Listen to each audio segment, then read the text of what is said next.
Good afternoon, everyone. I am going to call the 19th meeting of the Strategic Priorities and Policy Committee to order.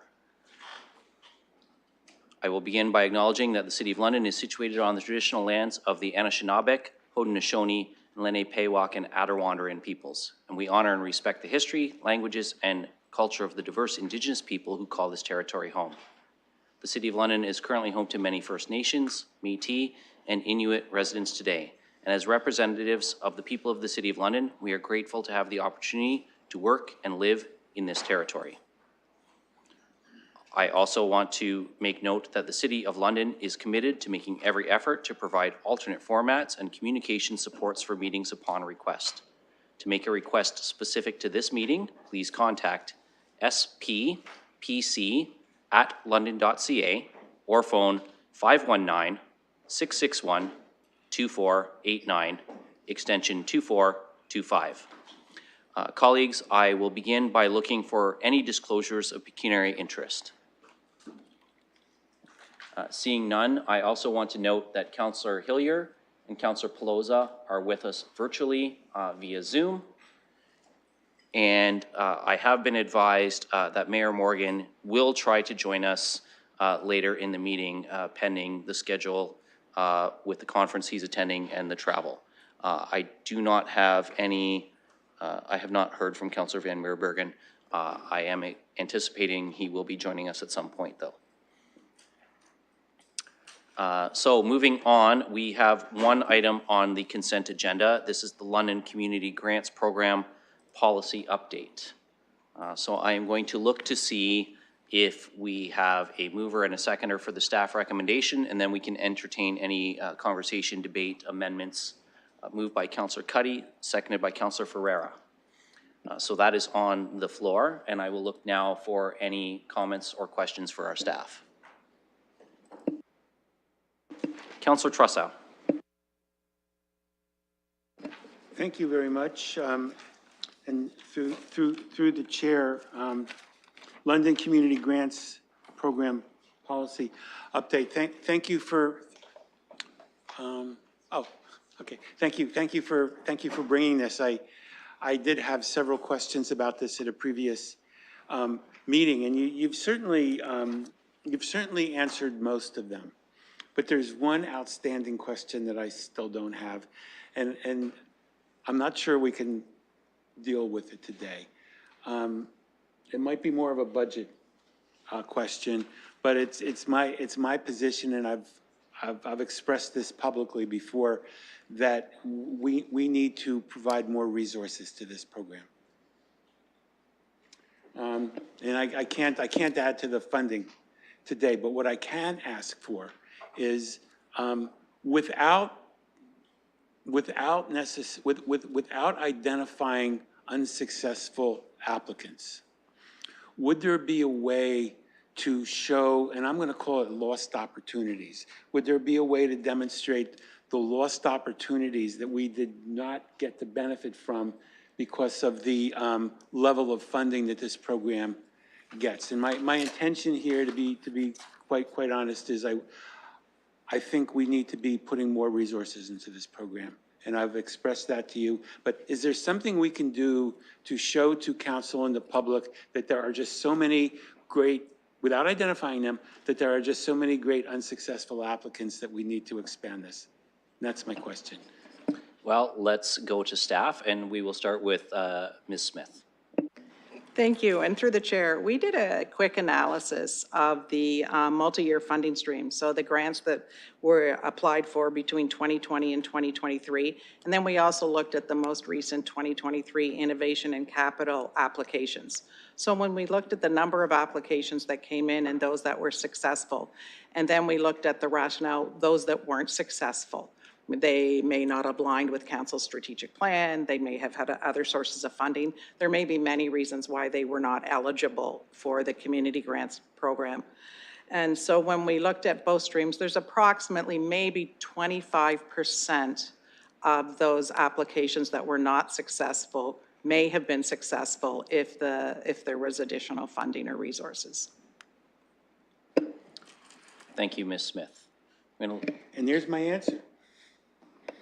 Thank you, Councillor Trussow. And just to say also through the chair, I really love what you've done here, and I think these are going to be very, very useful improvements. Through the chair, thank you. Any other councillors? Councillor Rahman. Thank you, and through you. I appreciate again the updates that have been provided here and the level of thought that has been put into how to structure these changes so that they meet the needs of the community. I did have two questions. One is on section 4.1C. It's specifically around, I see our intent with trying to engage the broader community in and then specifically those that are serving equity denied groups, but how do we ensure, or how do we strike a balance with funding the organizations that we know and that have, established themselves in the community for perhaps some time, but still have a very small base of support in that equity denied group versus the broader population? And so I'll give you kind of just a quick example. In the Northwest, we've seen tremendous growth. We have a lot of diverse communities that are represented in the area. Do they belong to a equity denied group here in town, or do they have affinity to an equity denied group? Perhaps not. But when some of these groups are applying, perhaps they're applying under the guise that they have that stretch and that reach into those communities. And what I'm saying is, how do we ensure that we're more broadly supporting the entirety of the population versus perhaps some of these groups that are longer established, therefore have relationships, but may not be reaching some of those newer communities and pockets of the city that are newer and up and coming? Thanks. Ms. Smith. Thank you. And through the chair, as part of the evaluation criteria exactly for that question, we ask a number of questions, and that helps the community review panel understand. And you're correct, the group may not be a not-for-profit organization that is from an equity denied group, but they may, like, for example, a neighborhood resource center, serve a large population. So the questions are geared towards the projects that they're applying for funding, the populations that would then participate in those projects, and the outcomes that they have to achieve. So it doesn't exactly go to the organization. I believe there's also an evaluation question about the staffing, about the staff who provide the programs and services if they are geared towards equity denied groups. But it's not about the organization itself. It's about the project, the programs. Have they engaged with the program participants to ensure that the programs they are doing are meeting the needs of the participants, for example? Councillor Rahman. Thank you, and I appreciate that answer and the lens that you're putting to this work. I'm just wondering if you can speak more to the 50-30 challenge goal that's in the report, specifically on page 9. It's an ambitious goal. It is one that I would love to see more organizations strive towards. However, I find it challenging as an organization, as we move forward, to do this as a one-off on certain committees and under certain review panels, and not consider that more globally across the organization or in other areas. So just wondering if you might be able to speak to some of the thinking around that as part of the review panel composition, whether or not you see this as broader work of the organization. Thank you. Ms. Smith. Thank you. And through the chair, we were directed by council to look at the makeup of the composition of the community review panel. So in doing that, Civic Administration did research that what are other funders doing, what are other foundations doing in levels of government. And this is one of the ones that they came forward with, the 50-30 challenge.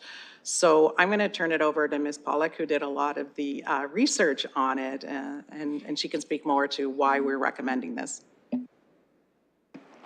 Thank you, and through the chair. Yes, we found that the 50-30 challenge was the most widely used approach. It allowed us to identify targets without becoming very specific about the individuals who are actually participating on the panel. So allowing for 50% gender parity and 30% representation from equity denied groups really lets us set the target. So it will be based on an open call. People will voluntarily disclose this information, and we will do our best to make sure that we are meeting these targets. And I do think that there is a wide range of use of this approach across not only our organization, but other organizations. Thank you.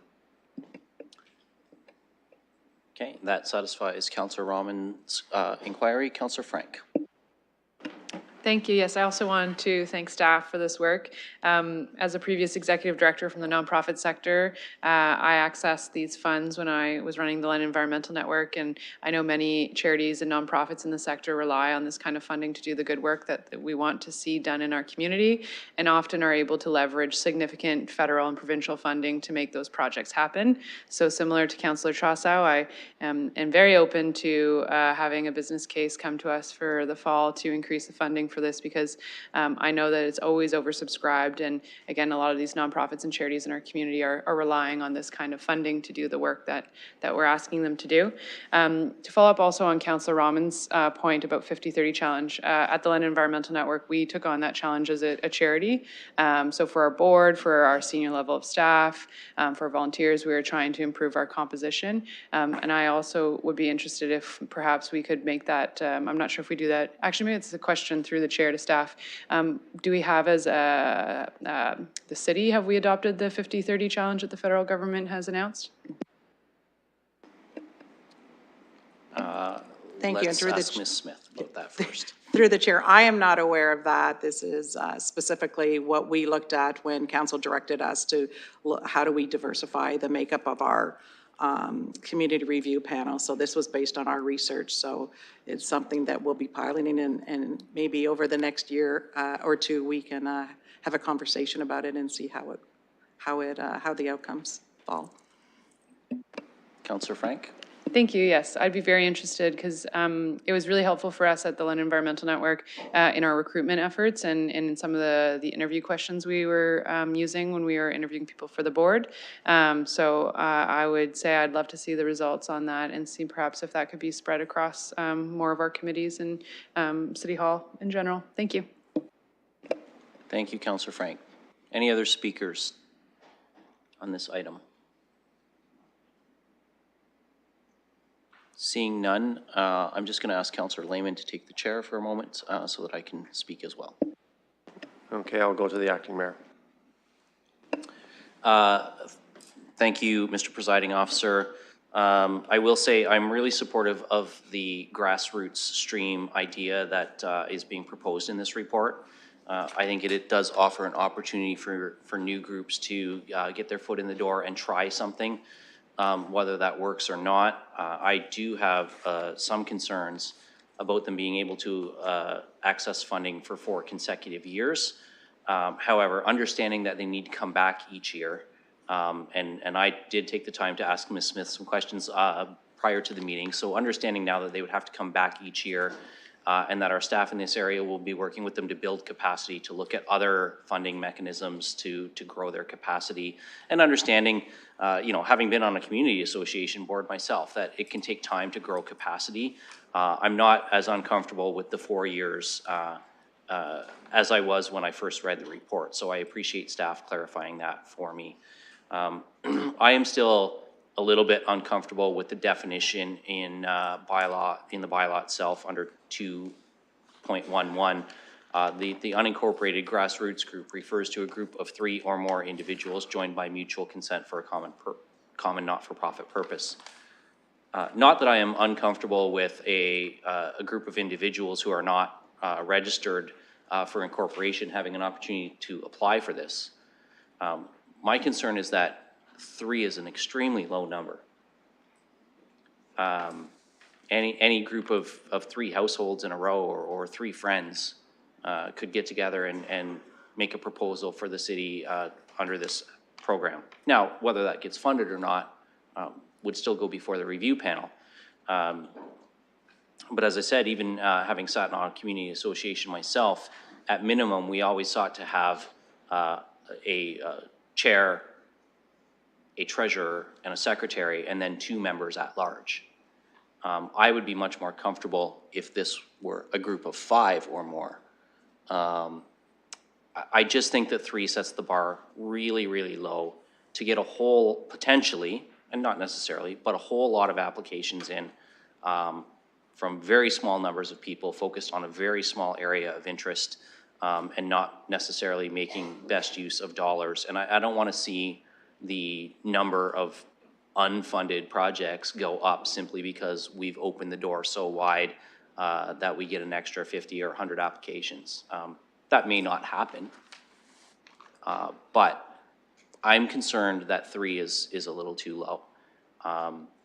So I am going to propose one small amendment to this, and that would be that the definition for unincorporated grassroots group refers to a group of 5 or more individuals.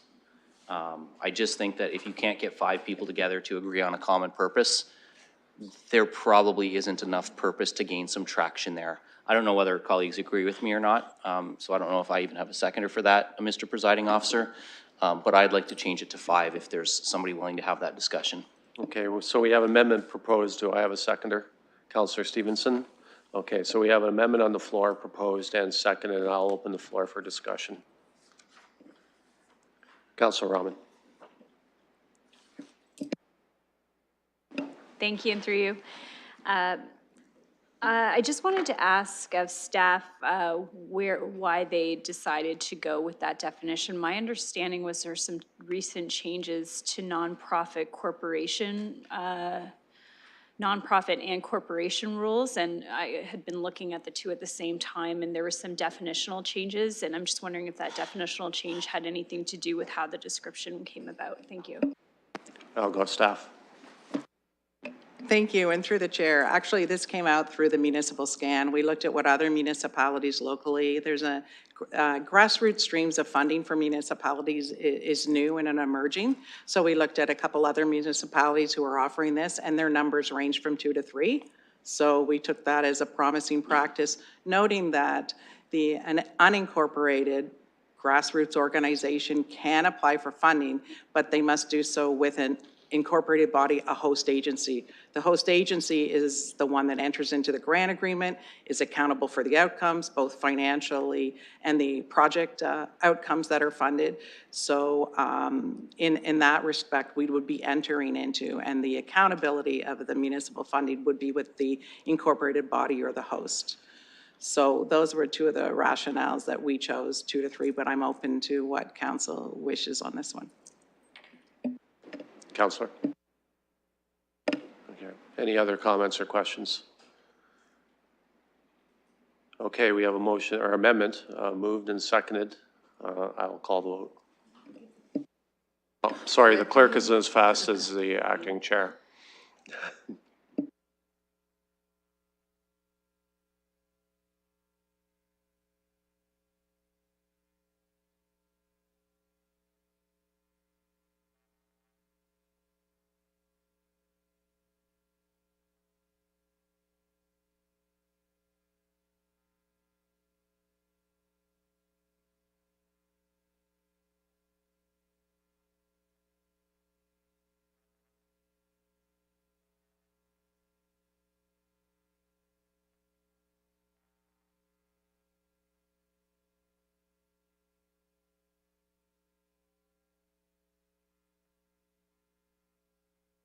Okay, the clerk advises me that the wording's complete. You will see that on your voting page, so I will call the vote now.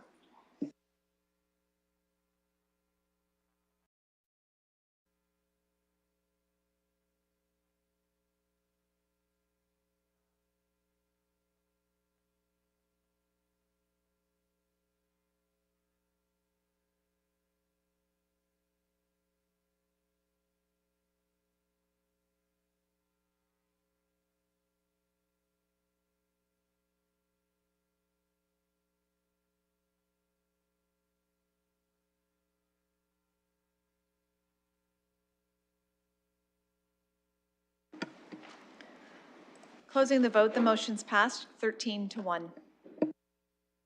And I'll give the chair back to the acting mayor. Thank you, Mr. Presiding Officer. I'll resume the chair. And just looking to colleagues to see if there's any further discussion on the motion now as amended, and if, Councillor Lehman. Thank you. And I think this goes to what the acting mayor was talking about. I'd like to cycle back to the 4 consecutive years of $100,000. As with this whole exercise, I understand the intent and I agree with it. However, as with the amendment that was just passed, I do believe that certain checks and balances have to be in place. I'm more satisfied hearing the question that came from the acting mayor and what he was able to find out. I'd like to find out what he found out, just to, you know, with the staff's comments regarding annual oversight, I guess, which is, I think, is important because we're encouraging new smaller organization to come forward, and I think they will need guidance, quite frankly. And I think that's an important part, you know, with any small organization, these things have the ability to grow into much bigger things. So I want to see that they get the necessary guidance that we can offer perhaps through this annual review. Thank you for the question, and through the chair, we know that building capacity takes time, and this approach will let groups have the opportunity to gain experience. By going through the application process each year, they'll potentially, if successful, be developing outcomes. They'll be reporting on those outcomes. This is experience that helps organizations grow. So the intention to this approach is to help prepare groups to align for the next multi-year funding stream or potentially other funding streams if available. So it gives groups more time to leverage the city's funding to also potentially seek other funding sources, which is important, gain skills and become more established. And we also hope that there will be opportunities for those unincorporated groups to gain skills and be mentored by the organizations that they partner with to host them. Thank you. Councillor Lehman. Well, that's just terrific. I'm glad I asked the question because that's important for us to know. I think that's extremely positive and follows with the spirit of this exercise. Thank you, Chair. Councillor Frank. Thank you. Yes, I just wanted to share an anecdotal story that I think also helped support that. The last community grant that the London Environmental Network got was actually an environmental incubator program where 6 projects a year were selected, $1,000 was given to each project, and it was administration was provided, accounting for the project was provided, promotional support, and essentially like a mini version of what they're speaking about was provided to specifically environmental projects. And again, with the long-term trajectory hope of them continuing to build more volunteer base, build their fundraising capacity, and many of those projects went on to spin off and other successful follow-ups. So I think just even hearing that, like $1,000, I'll be honest, did not go very far, whereas $100,000, you could actually do something somewhat substantial, and having that relationship with an existing charity or nonprofit and the staff that work there, I think was very beneficial to a lot of the organizations that we supported over the last couple of years, because once you know how to write a grant and manage money and run QuickBooks reports, it gets a lot easier. So again, I think that these smaller grassroots support is a good spot to get started. Thanks. Thank you, Councillor Frank. Any other speakers? Seeing none, then now I will ask the clerk to open the vote on the main motion as amended. We still do need a mover and a seconder because moved by Councillor Lehman, seconded by Councillor Trussow.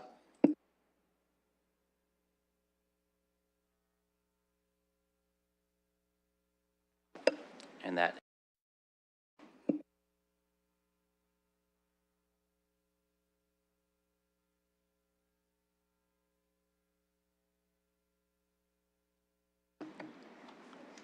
Closing the vote, the motion's passed 14-0. Thank you, colleagues. That concludes the consent agenda. We have no scheduled items. We move on now to section 4, items for direction. The first item is 4.1, the Master Accommodation Plan Alternate Work Strategies Update. We have had added requests for delegations from Mr. Zafman from the London Home Builders Association, from Mr. Wallace from LDI. We have an added submission from C. Butler for our review as well. There's also noted on the agenda Clause A, which is a presentation. So I'm going to ask Ms. Livingston first if staff wish to provide a brief presentation, and then we will deal with the delegations and submissions.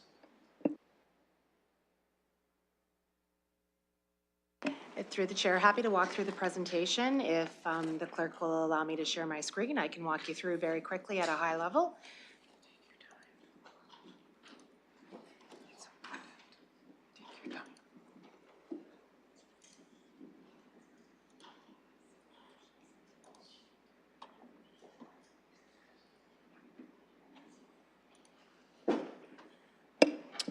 The floor is yours, Ms. Barbon. Thank you. So just to provide a little bit of context to the report that has been in front of you. So the Master Accommodation Plan actually initiated a significant amount of work in 2016. So we undertook the map to initially determine what the most effective and efficient service delivery mechanism for the consolidation of space would be, not only for civic administration, but also for the seat of government. So ultimately, through that process, we developed the Master Accommodation Plan, which was provided through numerous reports through to Council over a series of years, with a public report in November 2017 that provided at a high level what the potential options would be at that time. So that led to the creation of a business case that went forward through the multi-year budget, which was approved, and a week later, the pandemic hit. So certainly sufficient to say that that changed the timing of the plans that were ultimately intended to proceed. And by the end of that year, Council directed us to look at alternative work strategies in combination for the map. So Civic Administration undertook that work and updated the Master Accommodation Plan to include what it would look like from the amount of civic space required to also adopt alternative work strategies. So this was the recommendation that was ultimately approved, and ultimately the integration of alternative work strategies was adopted as part of the Master Accommodation Plan, and that we were going to look to proceed to incorporate that work as part of a competitive procurement process. So as the pandemic began to go forward, so just to give a little bit of background just on MAP. So this did look at the existing space located at City Hall and other downtown locations, and really looked at trying to determine what the ultimate proper adjacencies would be to ensure that staff located when it was one-stop shopping for customer service, as well as effectiveness in the consolidation of space so that common areas were not duplicated and ultimately would result in the least amount of space that the municipal government would be paying for. So really that focused on the consolidation of all the space so that we would ultimately achieve the economies of scale and provide the least cost to be able to deliver the services. So as a result, the competitive procurement that was approved for us to proceed never got initiated because we were too busy with staff being forced to go through the not ability to be able to come into the office, changed us in terms of our ability to move forward, and required us to, in order to satisfy public health regulations, to work remotely. So after the council direction came forward to look at alternative work strategies, really what that encompassed is looking at non-traditional type work practices. So what kind of locations best suit when staff are in the office versus the work and the space to support people that might not be required to be in the office fully. One of the key benefits when we also looked at this was the overall reduction, not only in space, which has benefits from a utility usage, but as well as the greenhouse gas reductions that ultimately this would be able to achieve through that process. So one of the things was that ultimately alternative work strategies, we were going to look at that ultimately through the map. COVID required us to implement a form of that automatically to ensure that we could satisfy the public health regulations. So in 2021, when council asked us to redo that work, when we brought forward in 2022 in 2021, sorry, I'm getting my years mixed up, they gave us the opportunity to move forward. So staff have been moving forward in accordance with that council direction to look at how best we could implement alternative work strategies over the future implementation. So really where we started was with the implementation of pilot projects, so we could test it on smaller groups to identify, one, how flexible it was, ensure we had the proper policies and procedures, test all of our assumptions that were identified through the long-term space needs, and ensure that ultimately when we went out through a competitive process, we knew how much space we ultimately required. So in the meantime, City Hall is requiring, and I think as you walk into council or come near City Hall, you can see the scaffolding is at the front of this building. Our life cycle renewal and asset of this building, noting it's 50 years old, is beginning to deteriorate, and there is a number of work that needs to be completed. So that is something that we've been holding off, knowing that we were ultimately going out to look through a more competitive process. But we're at a point in time where there is work that needs to be done, irrespective of that process, that cannot wait to ensure the safety and integrity of the structure. One of the other components that we're also looking at is trying to ensure that City Hall as a municipal space is fully accessible. So there's opportunities to look at how we can further ensure accessibility as well as equity inclusion within the space located that are particularly accessed by the public as well as staff. So safety certainly is at the forefront of any work that we do. So as we look at how the lobby is structured, the relocation of our security operations center, and how that all works in terms of ensuring that not only are we complying with public health regulations, but we're ensuring the security of all staff and visitors to the building.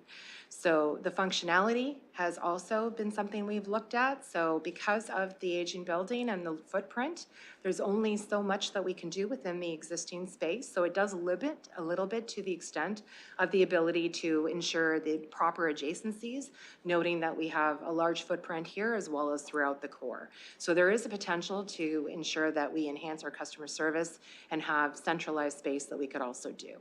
And a very core piece that was outlined with respect to the implementation of alternative work was sustainability and addressing some of the climate emergency action plans. So not only is there a significant reduced operating cost that we could realize, but certainly reduced greenhouse gas emissions that is a significant benefit to being able to pursue. So one of the other pieces to look at is that certainly when we looked at the implementation of looking at MAP in conjunction with alternative work strategies, really we kind of focused on the financial, the environmental, and the organizational elements to ensure that as we move forward, we're picking not only the best financial option to ensure that the cost of providing civic space is at a minimum, but ensuring that we're also in accordance with our climate emergency action plan and trying to ensure that from an organizational capacity, we've maximized the ability for service integration between various areas. So all that to be said, that certainly it is council's decision before you to ultimately to determine how we wish to proceed. So certainly if we're not going to be pursuing a competitive procurement process, we will continue to lease the space that we're currently in, and there will be work to do to address the life cycle maintenance on this building and the current space. So certainly something that we believe that ultimately while the staff are still working in it, there is an additional cost just because work has to be done to ensure that, noting there is asbestos in the building, that we take the proper precautions as we move forward.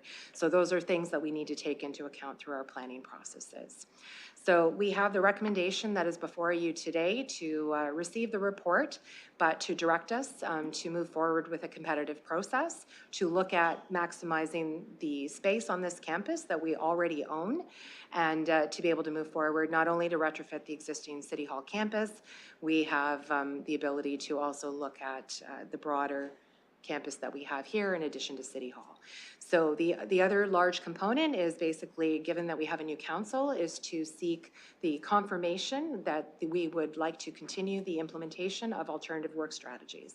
So that has been noted separately, noting that we're seeking the reconfirmation of council's direction to continue on that process, and note that they can be done independently, so we put those before you today.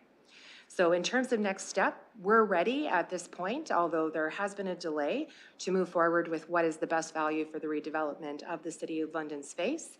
and certainly seeking out partners that would, through an RFP potential process and ensuring that those are moving forward with interested parties, that we can evaluate them with the criteria that we've outlined in the report. So certainly this would include financial analysis as part of that and ultimately determine what the costing would be, as well as the timelines for which that would be implemented. So pending that, we're looking for council's direction this evening as to how you wish us to proceed, and that will dictate the number of projects that we would bring forward and ultimately what we would include in the multi-year budget. Thank you very much, Ms. Barbone, for that thorough but important overview of that presentation. Colleagues, we do have 2 requests for delegation on this matter, as well as an added submission.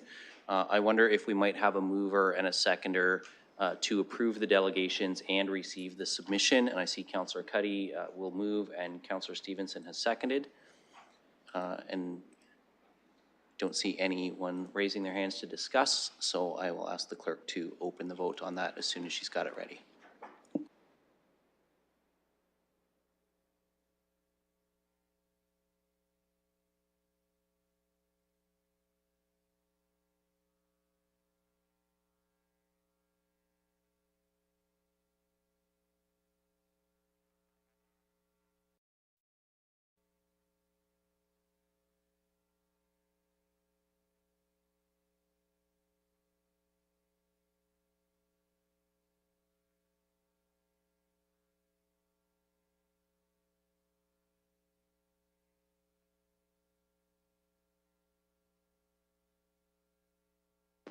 Councillor Hillier?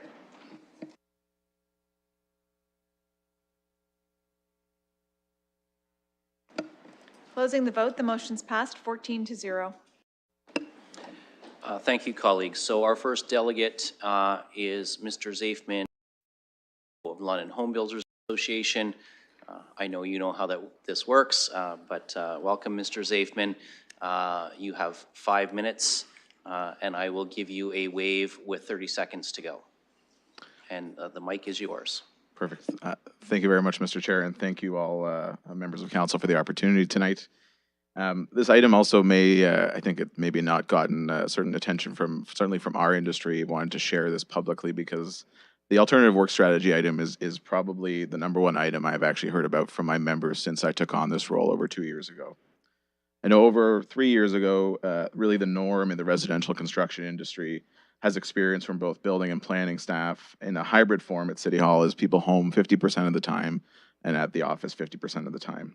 And now this is currently the most part of the norm across the entire City of London, which, if you proceed with staff's recommendation tonight, will mean this continues for many years to come, depending on how long it may take to redevelop City Hall as it currently is or look at alternative directions. In my 2 years at the helm of this organization, I have not heard more from my members about this topic, from the smallest renovator or builder to the biggest builders and renovators to members of the public, about the challenges this has presented with the hybrid work format. Part of the challenge from an industry perspective certainly is that the public as well, we don't know who is in the office which week and who is there for 3 days, who is in for 2 days, who is off for 3 days, who is in for a week, and who is off for a week. Let alone that there have been challenges as well, that sometimes there are people on vacation and then their backup is also away, causing significant communication challenges. Over the last few years in this way of operating, we have seen significant communication gaps, missed responses for weeks, different interpretations and deficiencies, depending who is in the office and who is not that week, and overall delays to permit timelines and overall efficiency. The larger concern is that if the status quo in this format is kept for many years longer, our housing supply challenge will only get worse, and our target of 47,000 homes will quickly fade from view.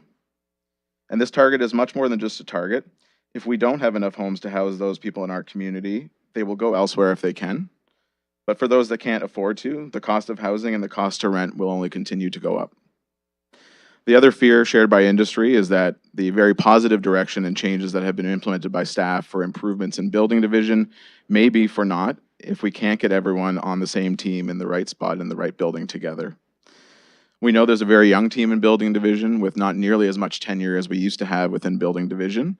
And we need everyone as much as possible to be on the same page, to be streamlined as much as possible, And we can't afford to have people in the office on different schedules where they can't all learn and support from one another. This also has removed the opportunity for joint conversations with multiple staff members here at City Hall and members of the public or members of industry to get questions answered and issues dealt with. The current status quo is not working and it needs to change. The alternative work strategies, while certainly needed and understandable from the time and the circumstances that were present, times have changed and we are significantly losing out with tremendous costs that aren't being measured. And we need a return of building and planning staff to City Hall as soon as possible. This is our one opportunity and appreciate staff's heads up to make our points tonight and this evening. And this could be very significant, has been already significant for the industry and will be for many years to come if it's not addressed today. Thank you. Thank you, Mr. Zafman, and you are well under your 5 minutes, but I am not going to extend your leftover time to Mr. Wallace. Mr. Wallace, welcome. Good to see you as always, and you have 5 minutes, so the microphone is now yours, sir. Thank you, Acting Mayor, and thank you for committee for seeing me and giving us the opportunity to speak to you on this important item. I don't have to, I'm not going to try not to repeat what Jared just said. Obviously, he was speaking, we are speaking on the same topic from the same voice and some very much the same industry, interrelated industry. I just want to point out a few things. One, on your executive summary, I think it's important to notice that the first sentence talks about customer service. And you realize, and staff realize, that they are in the customer service business. And I know you had about 800 pages to read, so I don't know what page it is on in your report. But if you look at the Corporate Services Committee that received the report on November 2017 and the summary of the Master Accommodation Plan, the following key findings were noted at that time. If you look at the third bullet, it says, while not all service areas need to be in the same facilities, customer service and internal processes would be improved by better adjacencies. Now, of course, they're talking about physical adjacencies, that so everybody is in the same building. But those adjacencies mean that there's people in those desks next to each other making decisions and making things forward. Your own consultant's report supports the majority of people who are providing customer service to the public should be at a desk as they were prior to the pandemic. Our industry has experienced a number of issues with the system that we have now with the alternative work. And I'm going to give you one practical example. A new planner is in there. They've seen something on a subdivision plan that they have never seen before. Previously, they would get up from their desk, go 3 cubicles down, and find somebody who had seen it before and could give them an answer. It was much more efficient and effective communication to actually make a difference, to actually move the file forward. Under the system we have now, they may be at home for half the time. They get on the phone, they email. It takes longer to get an answer. We can't be sitting in the person's living room saying that they got up from their desk to go see if they can get the answer to get back to us.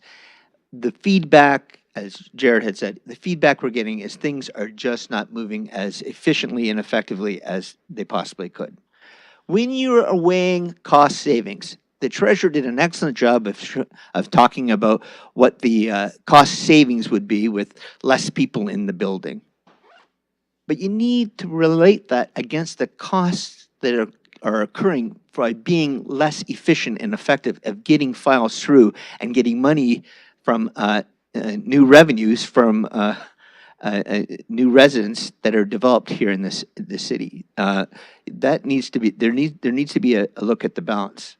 The 50% time that's there now, 50% at home, 50% here, 3 days 1 week, 2 days the next. It's too much. It's not working for our industry. I would say it would be fair to say that if you were looking at our alternative work systems, the 50-50 isn't working. Is there other ones that might be more efficient and more effective? Maybe, but the one that's currently in place is not working for us. We would suggest that from a management perspective, you'll need to have a more rigorous performance monitoring system of people who are working from home. So you actually know whether they're on their computer all day when they're or doing the work. Yeah, I know you did a staff survey, and the staff survey said, yes, we're more productive at home than we are at work at the office. Well, there were a few who said no, they weren't. I would want to be interviewing them. But who's going to say they're not as productive at home when you're asked? Like, you needed to ask the customers, not those providing the service. The reality is our industry, and I can only speak on our industry, is that we're all back at work. We're all back in the office. It is hard for us as an industry who provides a lot of office space in the downtown core to talk about getting our clients back to their office space, getting their staff back, when City Hall does not provide the leadership of having their staff back in City Hall for downtown. And finally, this is nothing to do with the alternative work, the piece, but I do think you do need to review the building. From somebody who's been in many buildings, government buildings, safety. And you are at your There's no 5 way I minutes, should Mr. be able to Wallace. walk up two sets of stairs to the mayor's office and have to call to get somebody from 6th floor to come down and get me at the Thank you, elevator. Mr. Wallace. Safety is an issue here. You need to work on it. Thank you to both of our delegates for presenting. And we did receive the submission as part of the motion to receive the delegates as well. So now the floor returns to us, colleagues. And I have Councillor Lehman and Councillor Ferreira on my list. Any other councillors? Councillor Stevenson, Councillor Trussow.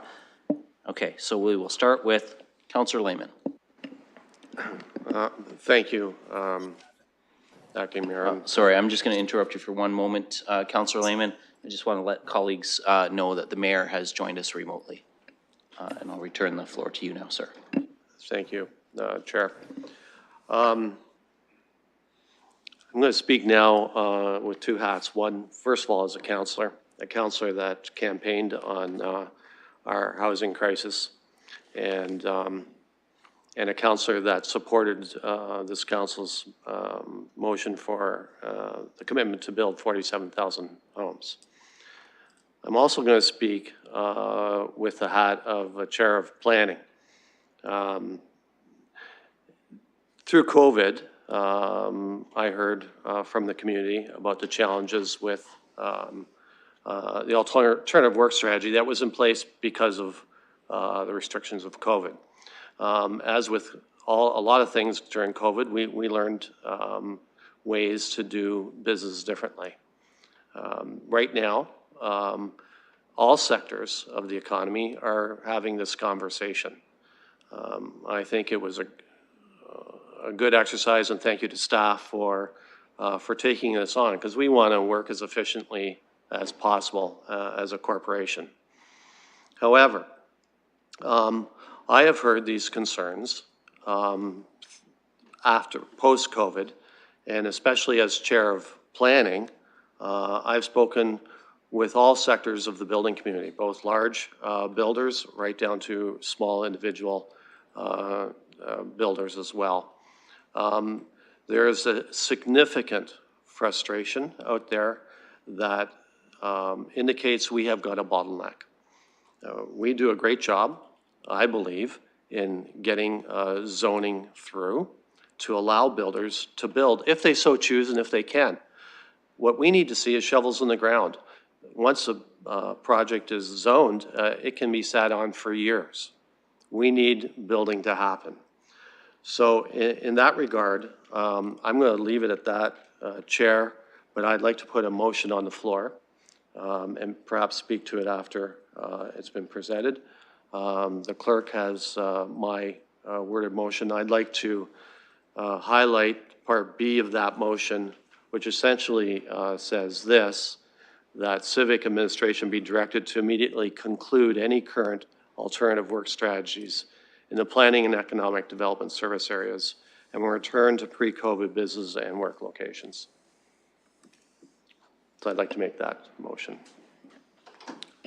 Okay, so Counselor, I just want to understand,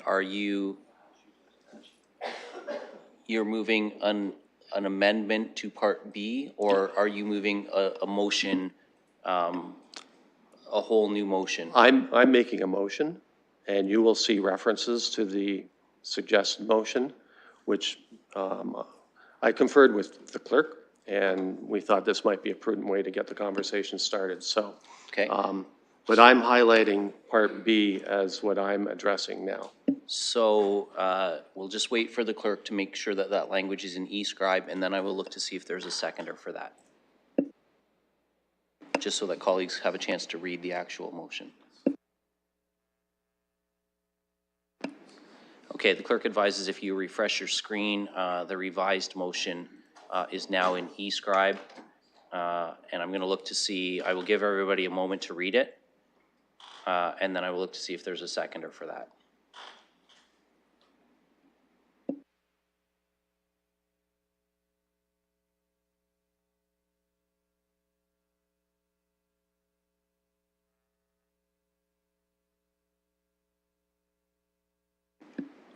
Okay, I'm seeing a seconder in Councillor Hillier. Thank you, Councillor Hillier. Councillor Pribble? Okay, thank you. So we have a motion that's moved and seconded. I do have a speaker's list. I'm going to work down the speaker's list first to see if folks want to speak to the motion, since you're already on the speaker's list. If you don't, I will leave you where you are on the speaker's list and come back to you when we come back to the main motion in the order that I've got individuals recorded in. So,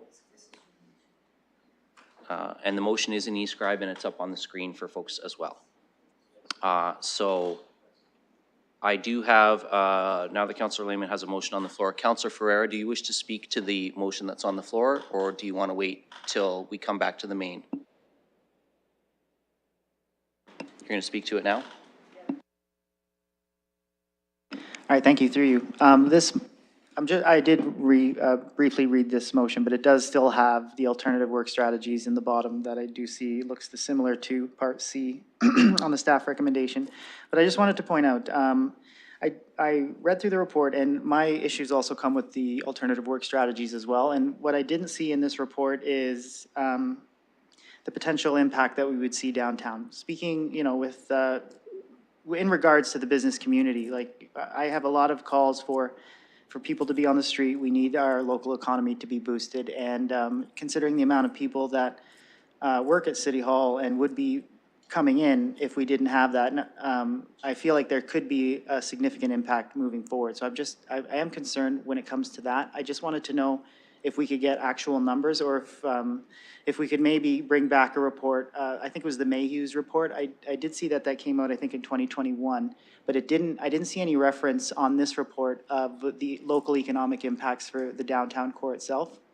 And I just wanted to know what type of impact would we be expecting, because we're trying to, I'm trying to see if we can get calls for the bigger companies to bring in their people back. And I do understand that flex work is the norm, or it is starting to become the norm today, but it still concerns me with the lack of feet on the street, frankly, that we have downtown. So I just would like to know if I could maybe get some numbers of how many City Hall workers may not necessarily be coming in with that alternative work strategy, or what the numbers were, and possibly if the mover, or if we don't actually go with this motion. But I would like to maybe see if we could have an amendment to whatever motion is going to be voted on, that we could maybe have some type of report of the economic impacts for downtown if we didn't have, with the lower amount of people that I would foresee being downtown with City Hall with the flex work strategy. So those are my concerns. Okay, thank you, Councillor Ferreira. Just before we go to staff, I just want to correct something I said, which was I can leave you to speak to the amendment, or you can wait until the main motion. But there is no main motion. The entirety of, so Councillor Lehman has put everything on the floor with an amended Part B. So what is captured in the original report is all here, except Part B has been changed. So there is no main motion. So if you want to speak contrary to the motion that's on the floor now, this is your time on the speaker's list, just like any other time would be. I'm going to go to Ms. Livingston first, and then if she wants to pass the puck to anyone else on staff to expand, the The floor is yours, Ms. Livingston. Through you, Mr. Chair, I need to, I wish I'd known the question was coming because I could have been able to get that information for this evening. I'm very happy to provide it in time for council. I do not know the number of employees who are working in a temporary hybrid arrangement this very moment. What I would say, however, is that the vast majority of city employees come into work each and every day. It is largely your inside workers that are in a hybrid arrangement. And of those, many come in each and every day. I'm an inside worker. I'm here every day. All of the senior leadership team is, many of the directors, many other individuals. So I'm very happy to provide that information. I would also just like to clarify that we have been moving forward in this direction because of council direction to do so.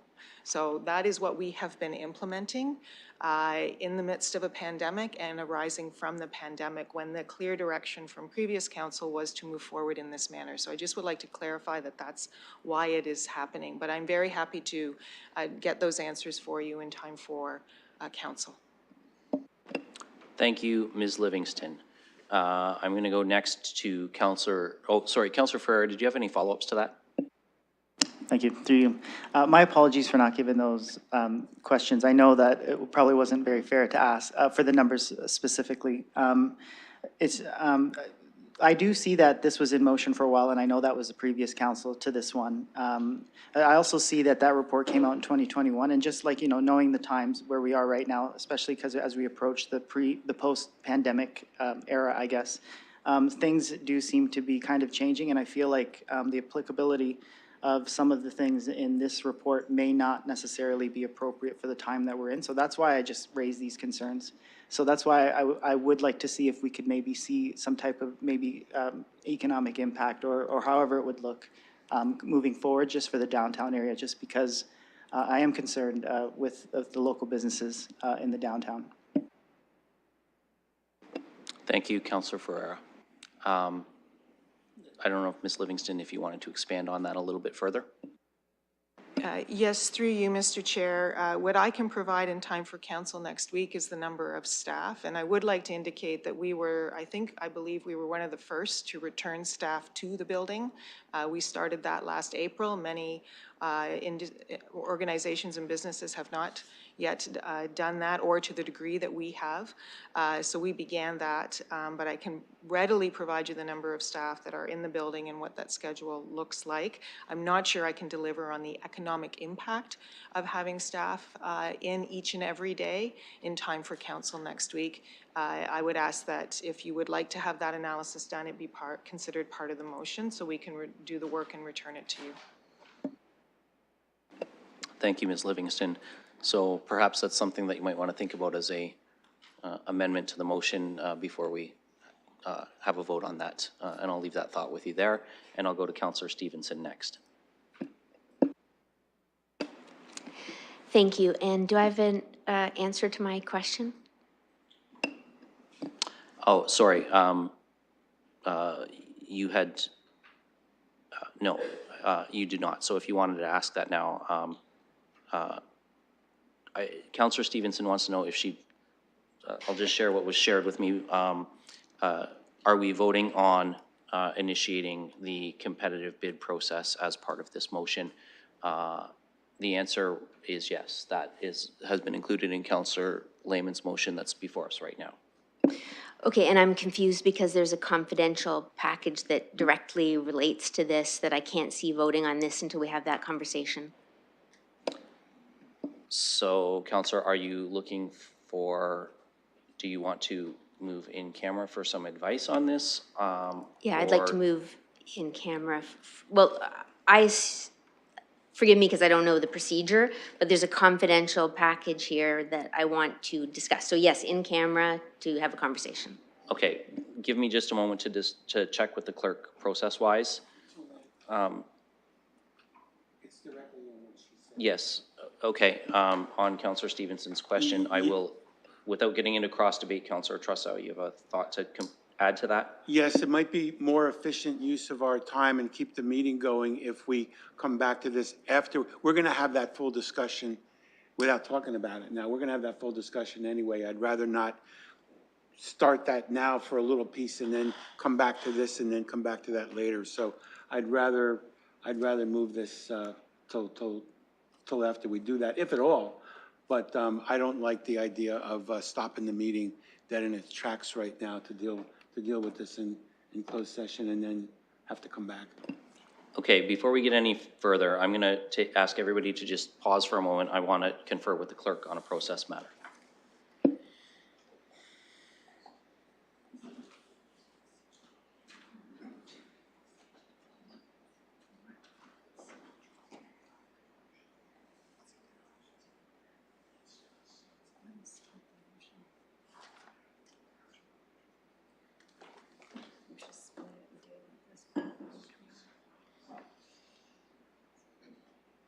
Yeah, I mean, it's kind of abrupt getting this at the table without any notice. It's pretty surreptitious, if you ask me.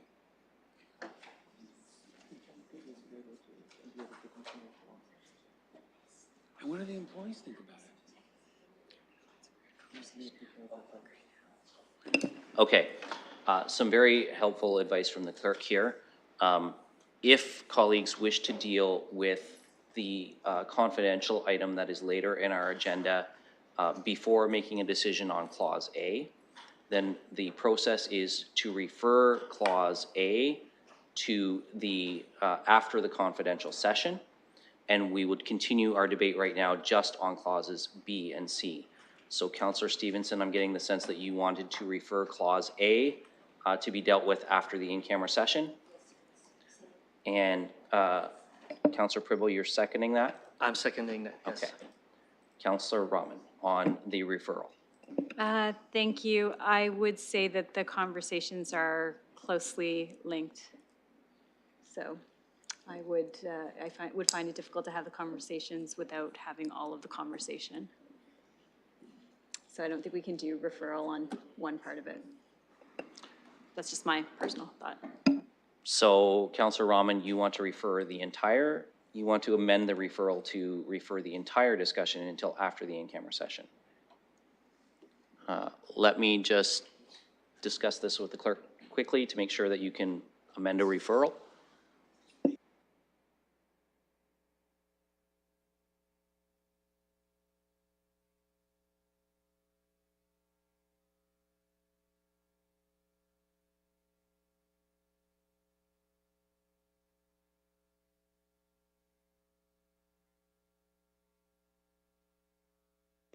Okay, so we would need a seconder for the amendment to the referral, but I see the original mover is happy to second. So Councillor Rahman is referring the entire motion that's on the floor right now to be dealt with after confidential session. Councillor Stevenson is seconding. So any debate on the referral? Councillor Stevenson. I just want to make a comment that, like, I don't see how the order of this agenda is anything but that. So I don't know if that's taken into account when we do the agendas, but like, I can't do B before A. Well, that's fair comment in terms of you needing information on both. The agenda is just put together the way it's always put together by the clerks for committee. So that's just our standing process. But I appreciate your comment in terms of why you feel the two are linked, as Councillor Rahman indicated as well. Any further discussion on the referral?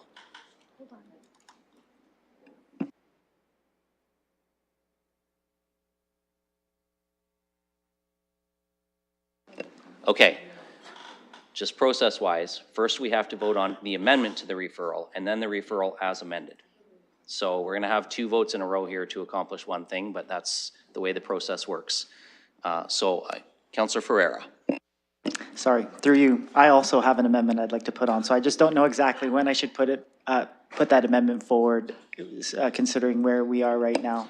Okay, so right now, we have a motion that puts all of this to be dealt with after the in-camera. So if there's something that was an amendment to Councillor Lehman's motion, that comes back after we return from confidential session, and you could amend it then.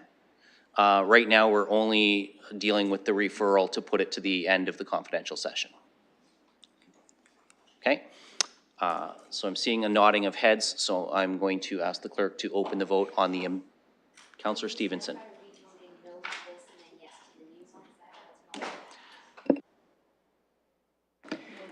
Through the chair, the current motion that will be voted on first will be that the referral be amended to refer consideration of the entire motion until following the closed session. So it's expanding the referral. Okay, and I will ask the clerk to open the vote on that now.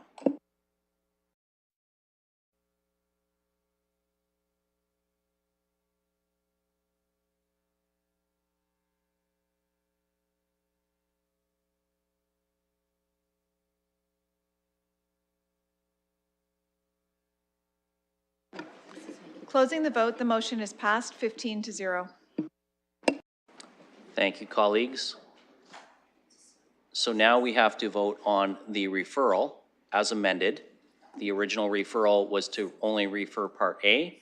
The as amended refers the entire motion for consideration following the closed session. And bear with us for just a moment, and we'll get the clerk to open the vote on that.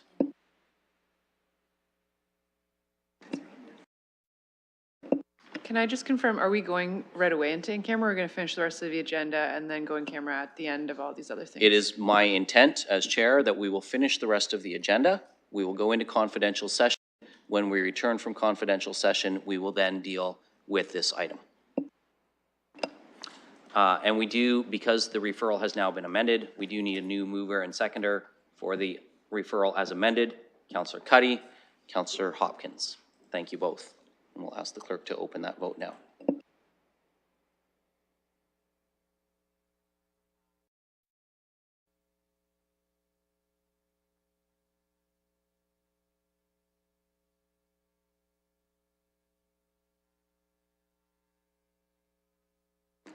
Closing the vote, the motion is passed 15-0.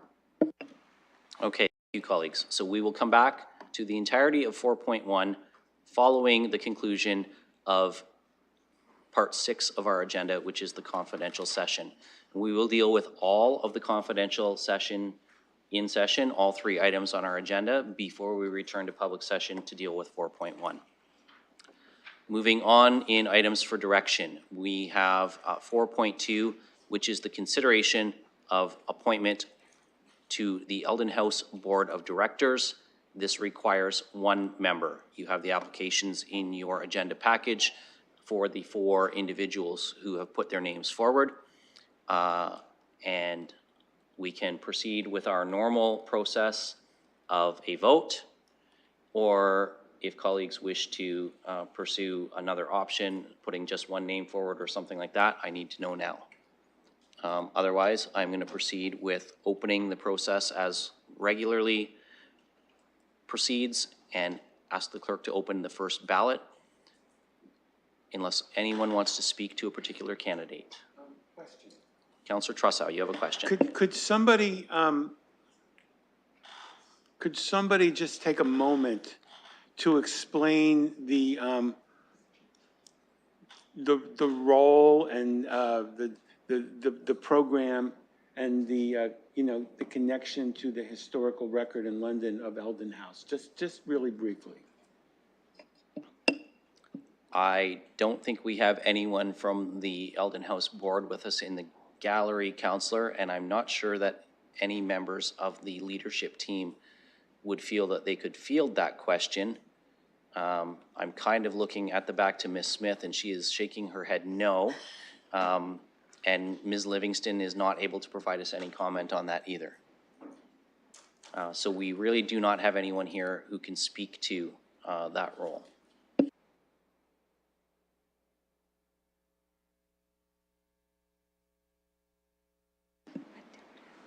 I wonder if perhaps our city clerk would like to offer any comment, Mr. Scholthus?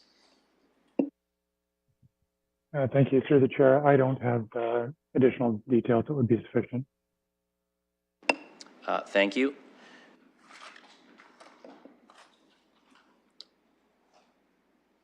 We have the applications, colleagues, so with no other options being suggested, I am going to, and no speakers to any particular candidate, I'm going to ask the clerk to open our runoff ballot process with the first 4 names all being included on the ballot. And this is 1 vacancy, so everybody gets to vote for 1 candidate.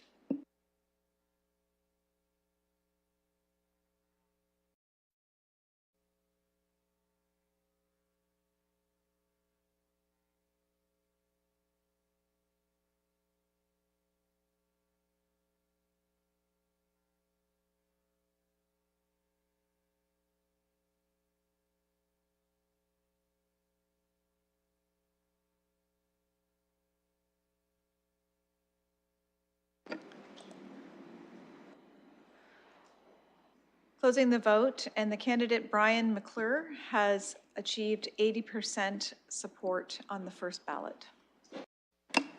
Thank you, colleagues. I'm going to now look for a motion to approve the appointment of Mr. McClure. Moved by Councillor Cuddy and seconded by Councillor Hopkins. And I will just ask the clerk to open the vote on that when it's ready.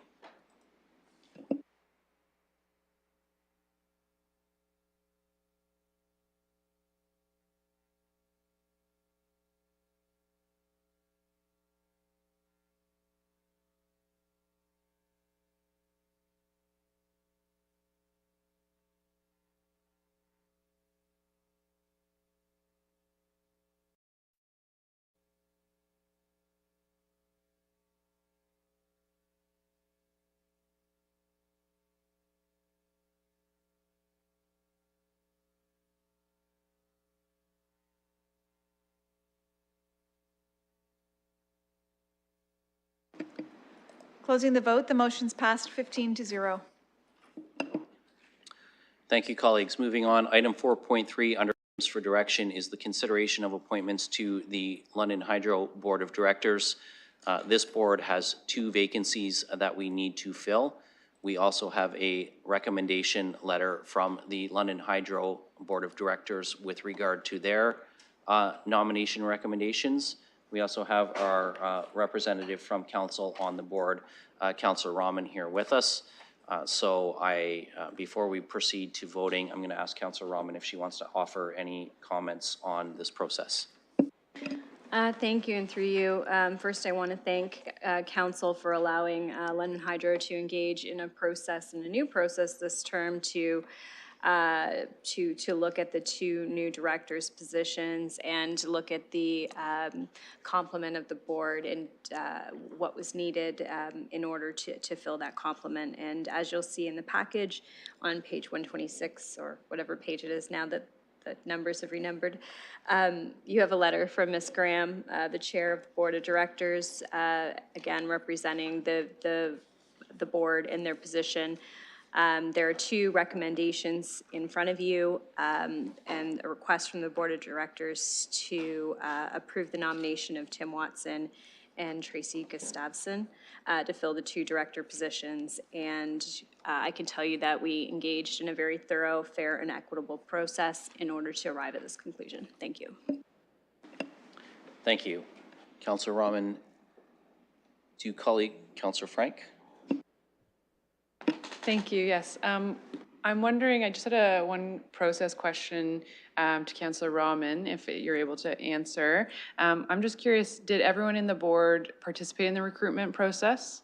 I guess that would be my first part. And I will turn to Councillor Rahman for some comments on that. Thank you. So the process was implemented by the Corporate Governance and Risk Management Committee. Councillor Frank, any follow-up? Yes, and I'm just curious as to know who sits on that committee on the board. Well, let's ask Councillor Rahman. And we'll just give her a moment there as she's making her notes.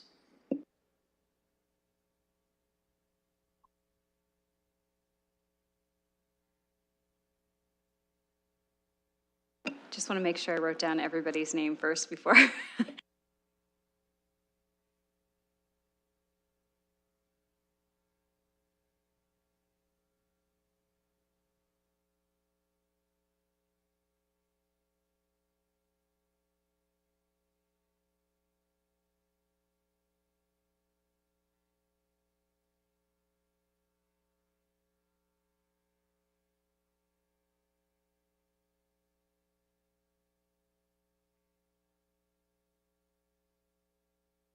Just making sure I have everybody's names correctly too. Hold on.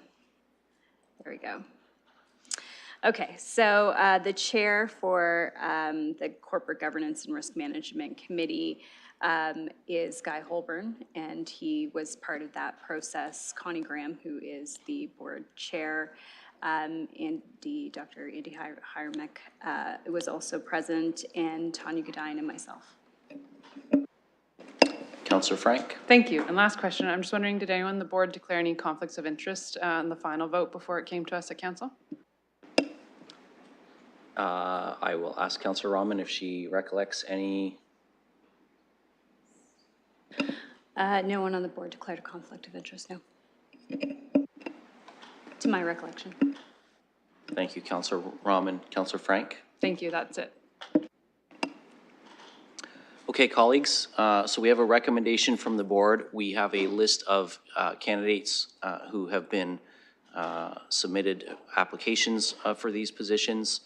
So unless there's any further speakers, we will go to our balloting process, and I will ask the clerk to open the first round of balloting. And just to remind everybody, you get 2 votes on this vote because we are filling 2 vacancies.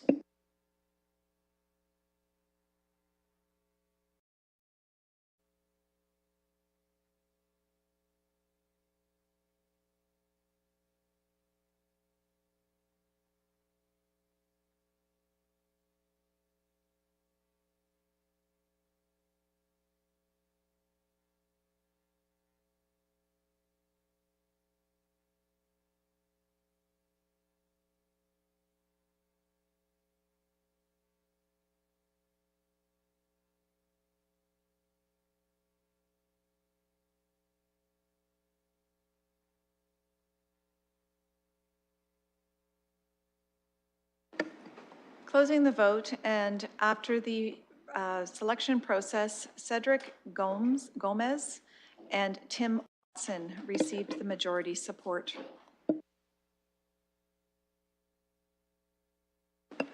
Thank you, colleagues. So we have 2 candidates who have received the majority support. I'm going to look for a mover and a seconder to appoint those 2 individuals. Councillor Hopkins, Councillor Cuddy, thank you. And we'll just get the clerk to open the vote for that. Oh, yes, you may certainly speak to that, Councillor Rahman.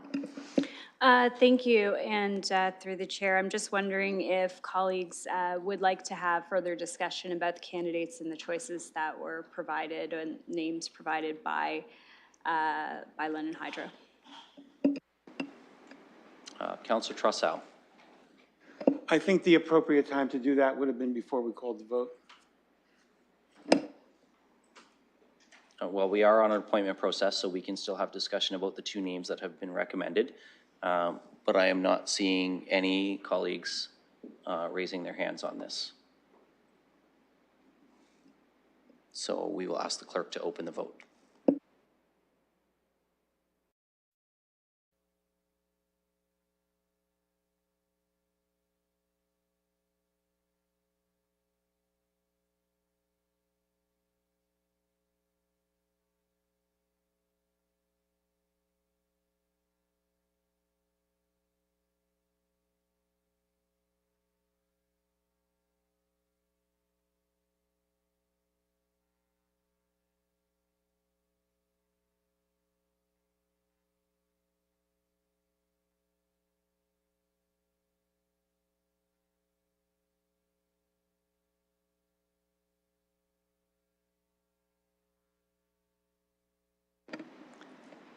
Councillors Rahman, Frank, and Hillier.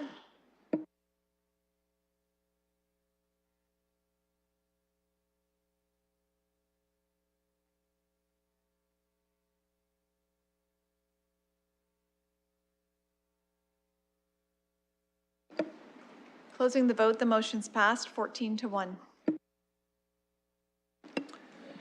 Thank you, colleagues. Moving on, the next item on the items for direction 4.4 is a request to amend the current London Transit Commission bylaw, a communication from the Secretary of the London Transit Commission. You have that before you with their request, which is essentially to add 2 more voting members to begin a recruitment process, and it being noted that the communication was received. I am going to actually go, if he's live on Zoom, to Mayor Morgan first, because we did have at Civic Works yesterday another motion that has already directed staff to undertake a review of the London Transit bylaw. So that was supported unanimously at committee. And I'm going to go to Mayor Morgan to see if he would like to comment on this additional request from the London Transit Commission.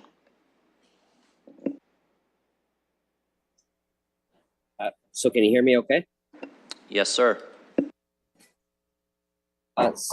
So first off, I appreciate the committee yesterday supporting the directions that I put forward, particularly with a review of the bylaw. You know, it seems to me whatever council would like to pass today, these things are going to come into alignment at the council meeting where they're both approved. And this sort of item could be considered in that review of the governance bylaw that oversees London Transit. So, you know, whether the committee wants to combine those processes now or at council, I think that there's, given the committee earlier this week supported a review of the governance, you know, this seems like it rolls into that quite well. So I'm supportive of looking into this, happy to do it, but I think it's part of that overall governance review. So, you know, that would be my suggestion for colleagues to consider is perhaps add these 2 pieces together and, you know, take some thoughtful deliberation about how to approach the overall governance of the Transit Commission. Thank you, Mayor Morgan. So just to expand on that from a process consideration, we could deal with this specific request tonight, or we could refer this to the Civic Works item that was passed yesterday, so that this be referred to be considered with the comprehensive bylaw review that was directed at Civic Works. So I am in your hands. We can deal with this separately, or we can deal with this as a referral to direction from the motion that's already been given at Civic Works.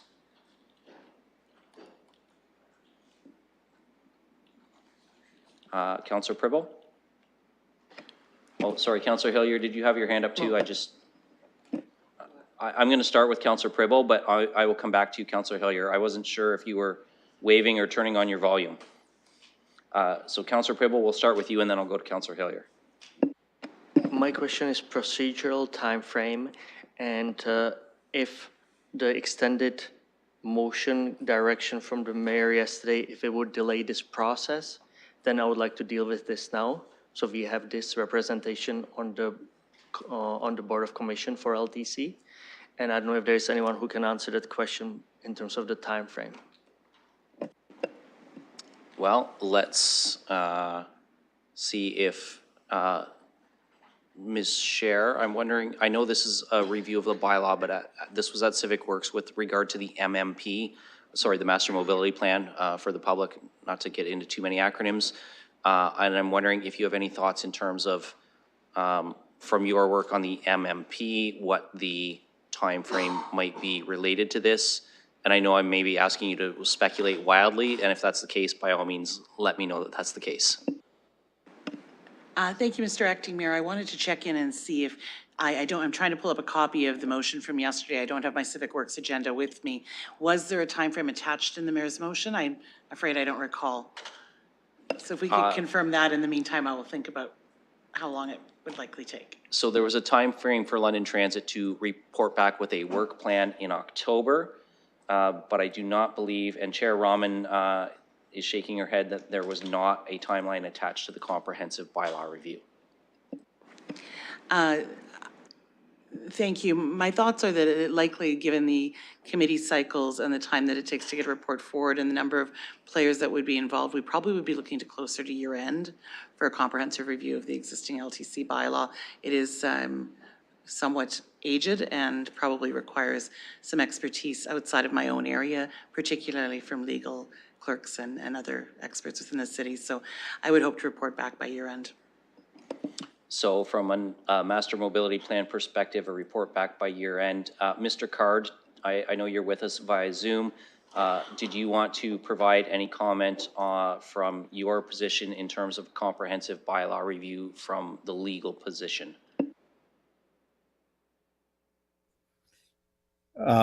Acting Mayor, we are prepared to pursue the council's instructions with respect to any changes to the bylaw, but I am not presently proposing any such changes. So this would follow a review process. Thank you for that. Councillor Pribble? So I would like to recommend if we can deal with this now, as we had a meeting and there were various councillors who are part of this group as well with big concerns about specialized service. And one of the main reasons of the adding 2 members, that one will be representing the individuals using specialized service. So I would like to deal with that now, so we have this representation on the commission as soon as possible.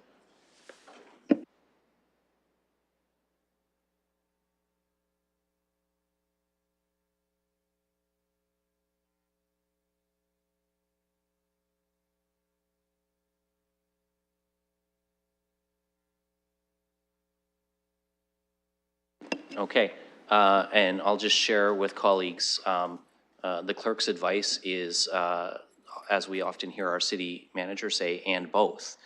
So we could make this change now, but it would not preclude us from making future changes to the board composition through a comprehensive bylaw review if we wish to do so.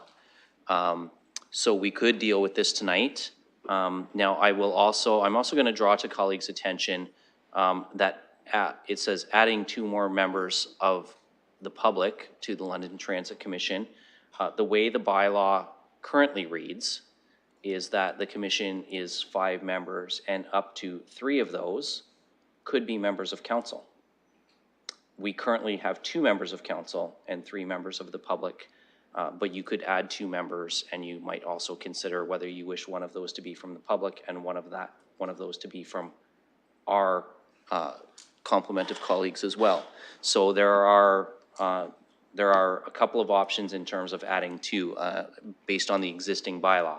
So I just wanted to draw that to folks' attention. And I've got Councillor Hopkins on the list now. Yeah, thank you for giving that extra information. I did have a question, maybe to my colleagues who do sit on the commission, on why they are asking for 2. I understand one having the accessibility lens, but what is the board looking for, and why did they pick 2 members from the public? Just wanting to know that conversation. So there's not even number, there's not even. Okay, I'm going to go, actually, because Councillor Ferreira raised his hand to answer that as Councillor Hopkins was speaking, so I'm going to go to Councillor Ferreira, as he's also a member of the commission. And I do apologize, Councillor Hillier. I skipped Councillor Hopkins because I saw her stick her hand up, but I had you on the list too. So after Councillor Ferreira responds from a commissioner perspective, I will go to you, sir. Councillor Ferreira. Thank you, and through you. Councillor Pribble is correct. We did have that discussion. It was, so we don't have the possibility of a split vote for even numbers. So we kept it at an odd number, because right now it's at 5. So if we were to add the member from the accessible community, make it 6, we could find ourselves into having a tie, and then, yeah, so that's why we did the 7. Thank you, Councillor Ferreira. And corporate services certainly experienced the challenges of an even number of votes this week. So Councillor Hillier, I'm going to go to you next. Well, I was going to move it so we discussed it with the Civic Works from yesterday, but I think I'm going to sit and listen to the rest of the discussion for now. Thank you. Great, thank you. And I'm going to go back to Councillor Hopkins now with a follow-up. Yeah, thank you. And just, it's 2 public members that were suggested. Did the board realize that a councillor could? We've got this information before us. So I'm trying to direct our conversation here. If we're going to do an appointment, what is the board looking for? And would the board be open to a councillor, an added councillor? Just because the direction is to have 2 from the public. So I'll go to Counselor Pribble, and then I'll see if Counselor Ferreira wants to add anything. That's news that I just found out a couple of minutes ago, but I gotta tell you that for us, I think it's the decision of the council. If there is a additional councillor that would be interested to be a commissioner, I think it would be very much welcome, so I would leave it. If there is no interest on this horseshoe, then open it up to the public. But there's not really, our preference was certainly the second one, as was already said, it's just because even number. So I would leave it, if there is an interest from this room, great, we can do that. But if we are gonna do it, I don't wanna just do it, have one councillor, and then we are gonna be looking around who is interested of doing it. So I would say this, if there's anyone interested, please speak up and let's make the motion that there's gonna be a third councillor. So I'm going to see if Counselor Ferreira wants to add anything to that. But I think Counselor Pribble raises a very valid point. We have had some workload challenges filling some board and commissions appointments. So if we want to keep the up to 3 members that the bylaw would allow, somebody should indicate this evening that they would be interested in taking on that additional work. But I'll go to Counselor Ferreira now for any additional thoughts. Oh, no, thank you, through you. Yeah, that was actually the first that I heard, that we were able to put a third counselor on it as well. It is interesting. I didn't have too much time to mull it over, but originally I was hoping to get 2 members from the accessible community on it. But however, it's up to council how we decide, and if we do have, if a counselor decides that they want to be on it, and council as a whole here decides that should have 3 counselors on the board, I feel like, we could probably make some impacts on the board further with extra hands on deck, I guess. So I would leave it up to you on that too. So I would concur with Councillor Pribble. So Counselor, I will say, with the intent that you expressed from your own point of view, that the Clause A of the motion reads, using an accessibility lens for the selection of at least one of the proposed new members. If there was a desire to amend that to say both of the new members, that would be in order as well. So I'll leave that with you for your thoughts, and I'm going to go to, I think, Councillor Trussow, did you have your hand up? Because Councillor Stevenson has hers up too, so No, I can I'll go to Councillor Stevenson first, and then I'll come back to see if you wish to speak, Councillor. Thank you. It looks like the bylaw already says 2 or 3 members of the commission could be from council, so that may already be there. So this opening, like, I don't think we need to put it into this bylaw. It could just be 2 people, and we could choose to make one of them a councillor based on the current bylaw. Does that make sense? The bylaw says 2 or 3 councillors already. The thing is that the direction that's before us right now says 2 voting members of the public. So I'm going to go to Councillor Trussow next. Yes, through the chair, we don't have a direction. We do not have a direction from London Transit. We have a request. London Transit does not make directions to this council. So it's our prerogative. We could amend the bylaw if we wanted to. Now, I think it's a matter of urgency that we get somebody who is a paratransit user or caregiver on this board immediately, as soon as possible. I'm less concerned about the other one, but I hear what members are saying about the tie, especially since it's such a small group. And the more people you add to a body, the less likelihood there is of a tie. Although a tie is not the end of the world either, because if there's a tie, then the matter doesn't pass. Having said that, I would be willing to take this on, but I do think that's not a matter of urgency right now as much as having a paratransit user is. But if you need to wrap this package up at once, I would be willing to take that on, being that I only have 2 external appointments, and that's it's been pointed out to me.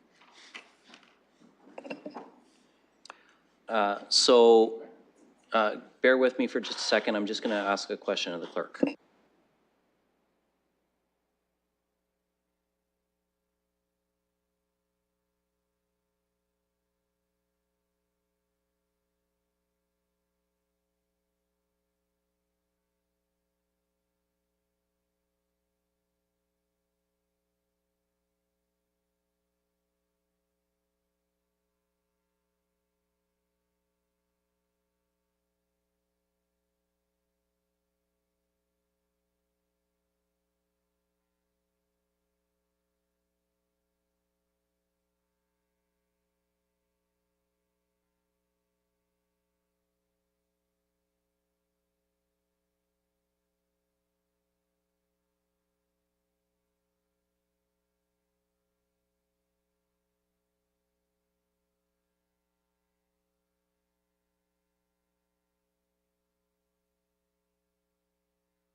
Okay, as always, some great advice to the clerk.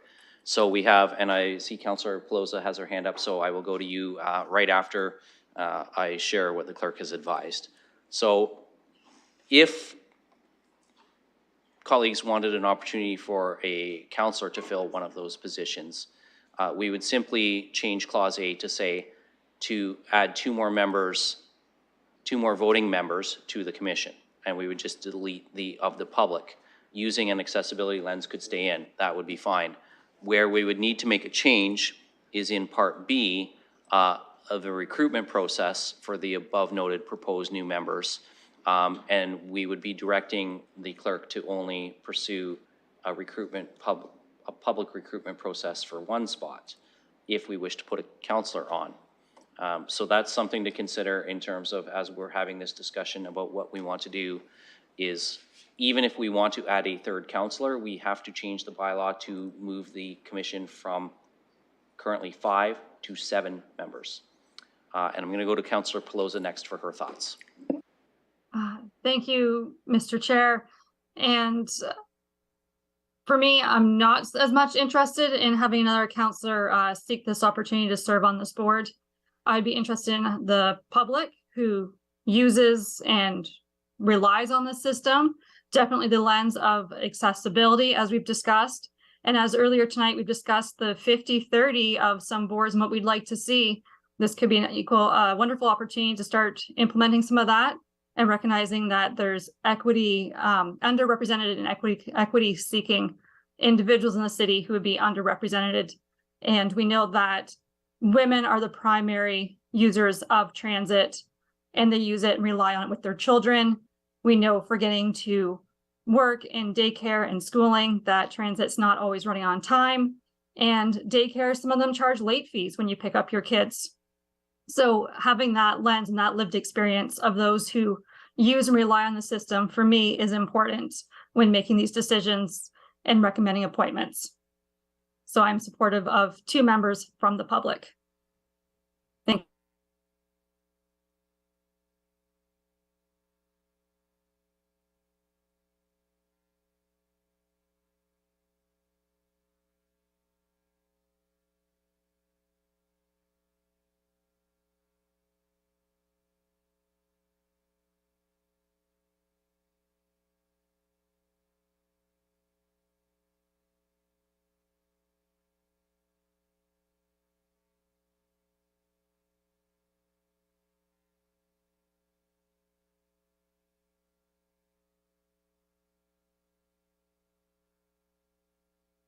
Just getting some advice from the clerk here, colleagues. And Councillor Hopkins, you wanted to speak, so I'll go to you while I'm reviewing what the clerk has here. Thank you for recognizing me again and filling in the gap here. I just want to follow up on Councillor Pelosa's comments about the ability to have 2 appointments from the public, one accessible for sure, but even though we can have a councillor, I haven't digested that yet, and if I was going to support a councillor, I think we would have to go back and allow all councillors to submit their names. And I think doing it right now would be, unless councillors are already committed to sitting on this board, I think we do need a little bit of time and space. So that part, if the committee is, once a councillor, should be referred back. But definitely, I'm very supportive of having 2, one, the accessibility lens position on the board for now. Thank you, Councillor Hopkins. So once again, clerk's wisdom on process is very helpful because we have to direct civic administration to amend the bylaw. They would bring back an amended bylaw to us, which we would then have to approve before the recruitment process can even begin. So we do not, even if we were to choose a third councillor, we would not be making that appointment tonight. That would come back after we've approved the new bylaw. So the clerk actually has come up with some language that leaves the opportunity for us to consider both options, a member of the public or a member of council, to be that 7th member. And I've asked her to just put that in e-scribe so everybody can read it. if you'd like to refresh your screens. And I'm just going to highlight the changes here so that those watching and those on Zoom can hear as well. So Clause A would say that civic administration be directed to bring forward a bylaw to amend the London Transit bylaw to add 2 more voting members to the commission using an accessibility lens for the selection of at least one of the proposed new members, bringing the commission to a total of 7 members, and that civic administration be directed to begin a recruitment process for up to two members of the public, supporting the above noted proposed new members, such that the consideration that any additional commissioners may be in place by 2023 to allow time for the appropriate application selection process. But that leaves the door open in terms of the bylaw coming back to us, where, as Councillor Stevenson pointed out, the bylaw already says 2 or 3. So we can make that decision when the revised bylaw comes back to us on what direction we want to go that way. So I hope that's helpful. Nobody has moved or seconded either the original or the clerk's revised motion. So I will also point out we don't actually have a motion on the floor yet, although we've had some great discussion. And I've got Councillor Ferreira on the speaker's list next. Thank you, through you. So I see the change here is up to 2 members of the public. That's the change, just from a quick little glance from my side. So there's, through the chair, there are 2 revisions in the second motion that is available in eScribe for your consideration. Sorry, I need to open the original one first. Removed from the second motion, proposed motion, is from Part A, where it says to add 2 more voting members. It's of the public has been removed from that part of the clause. And then in Part B, it references the recruitment for up to 2 members of the public, and that would allow council to make a decision at a later date as to whether or not there would be an additional council member appointed at that time. As has been previously indicated, it's not necessary to amend the bylaw to provide for an additional councillor appointment, but there is a need to provide for additional commissioners on the board. Councillor Ferreira. Thank you, through you.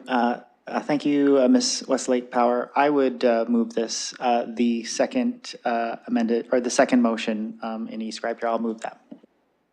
And do we have I see Councillor Pribble. I'm going to go to you as the seconder, as the other member of the commission currently. So now, is there any further discussion on the motion that's being proposed? Seeing none, I will ask the clerk to open the vote on that.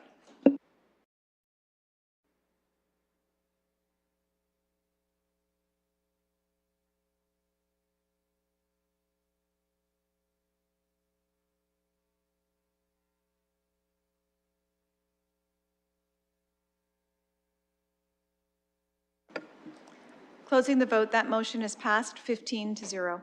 Thank you, colleagues, and a special thanks to Deputy Clerk Westlake Power on the really helpful wordsmithing to get the language right for us there so that we can review this when it comes back. Moving on, item 4.5 on items for direction is the second report of the governance working group. We are not at council, so I don't have to call on Councillor Frank as the vice chair to stand and report out since I'm chairing. You do have the report in front of you. There is a motion that we can move in second if colleagues are comfortable moving in second in that, and then we can have some discussion if there's any discussion falling out of that motion. Councillor Stevenson moving and Councillor McAllister seconding. So that motion is on the floor, and that is the entirety that you can see in eScribe. And we'll look to see if there's any discussion on that. See Councillor Frank. Thanks. Yes, I had one question. I was just scanning it again because I don't think I noticed it. I'm just wondering, are we going to have a deferred matters list at the end, like how some of the other committees do eventually? We actually So in this report, we do not have that because we referred incomplete items to the next agenda. If we want to create a deferred matters list at governance working group, then we would have to create that at governance working group, which would then be reported into SPPC as well. Okay, thank you. And I'm just going to ask Ms. Westlake Power to provide an additional comment there. Thank you. Through the chair, we do track what's outstanding, so it will not be problematic for us to put together that list for the committee to review. Councillor Frank? Thank you. Yes, I appreciate that because my memory can be leaky some days. So just to remember what we're working on would be great. Thanks. Thank you, Councillor Frank. And I have no one else on the speakers list, so I'm going to ask the clerk to open the vote on that.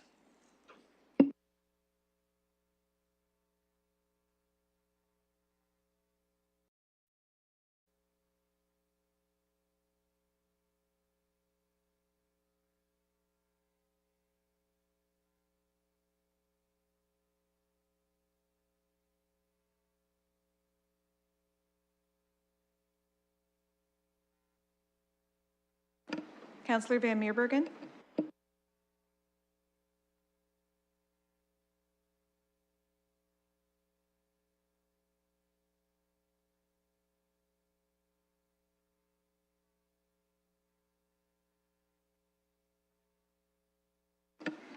Closing the vote, the motion's passed 15-0. Thank you, colleagues. Moving on, item 4.6 in your agenda is a communication from Mayor Morgan regarding intimate partner violence and femicide, and an added communication from Ms. Roger, the Executive Director of ANOVA, and Ms. Dunn, the Executive Director of the London Abused Women's Centre. And I will note that these are also the co-chairs of the London Coordinating Community to End Women Abuse. So we have their communications. We have Mayor Morgan with us via Zoom. So I am going to go to Mayor Morgan for an opportunity to address his communication to us. Yes, thank you, Chair. And I'll just keep my camera off just because I have a questionable internet connection that has been a little bit choppy. So just interrupt me if for some reason you can't hear me. First off, I'm happy to put the motion on the floor and have you look for a seconder first before I introduce the rationale for the motion, if you'd prefer, Chair. Well, let's see if we have a seconder for your motion. Councillor Rahman was first out of the gate, so she is your seconder on this motion.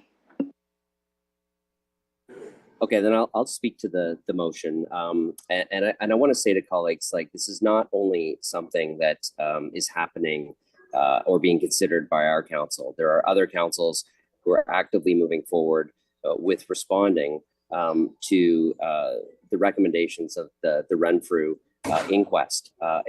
And in that inquest, there are two important recommendations that I had us consider today. The first is that, the province of Ontario declare intimate partner violence an epidemic. And I'm not going to go through the statistics. They speak very much for themselves, both in the letter as well as in the phenomenal support letter that was written by partner agencies in our city. But one of the ways that municipalities can support that effort of the province doing it is to do it themselves. We know that municipalities are on the ground. We are the ones who have and see our citizens face the consequences of intimate partner violence. We are the ones who support agencies and develop strategic plans with specific pillars to try to address these challenges in our community. So it is important for us, although not directly asked to by the inquest, to add our voices on this important issue. The second piece is the inquest also asked the Government of Canada to explore adding the term femicide in its definition of the criminal code. And for those who don't know what femicide is, it is basically the killing of women and girls because they are women and girls.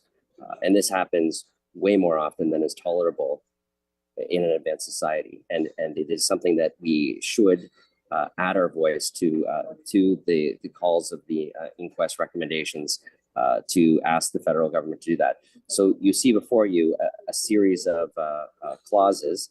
I know we don't always do claused out motions like this, but I wanted to align it as closely as possible with work that is being done in other cities, so that we are as much as possible as we possibly can speak with one voice across the province.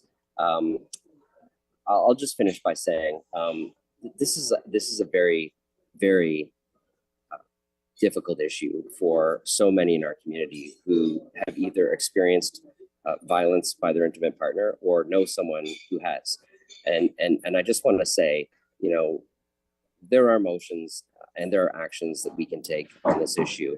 For everybody who might listen in or who might, you know, follow the work that we're doing on this, you know, I want them to know that their voices are heard, that their calls for action are heard, and that we as a council will do what we can.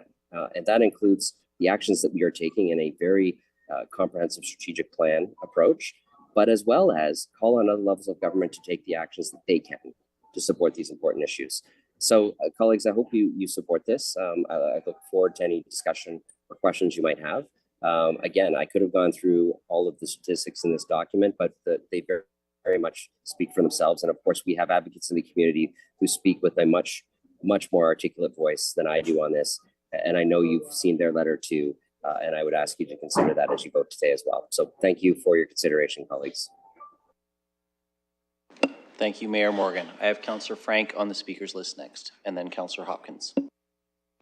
Thank you. And I want to thank the mayor for bringing this forward. I've been chatting with some other members of the Federation of Canadian Municipalities who are on the board, and they've brought this to their various councils. And I think it's really important that, given that we have a strategic pillar for a safe city for women and girls, that we need to be moving forward with actions like this. And I think it's incredibly important that as a municipality, we continue to advocate to the province on various matters.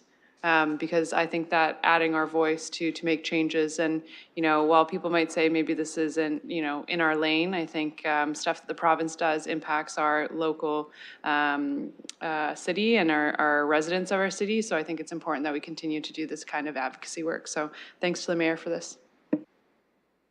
Councillor Hopkins.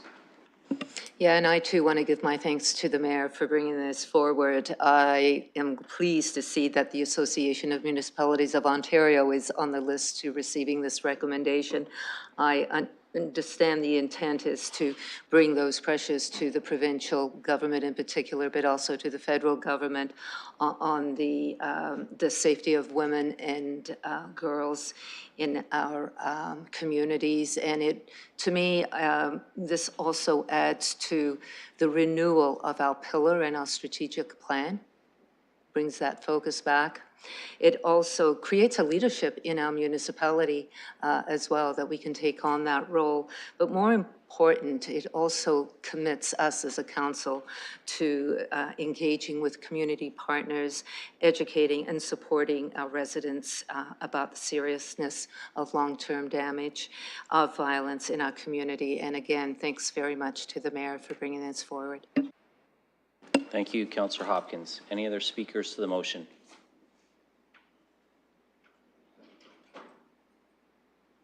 And I'm not seeing any councillors on Zoom with their hands up. So with no other speakers, I will ask the clerk to open. My hand's been up. Oh, Mr. Acting Mayor. Sorry, Councillor Pelosa. I did not see your hand up on Zoom, but I will go to you now.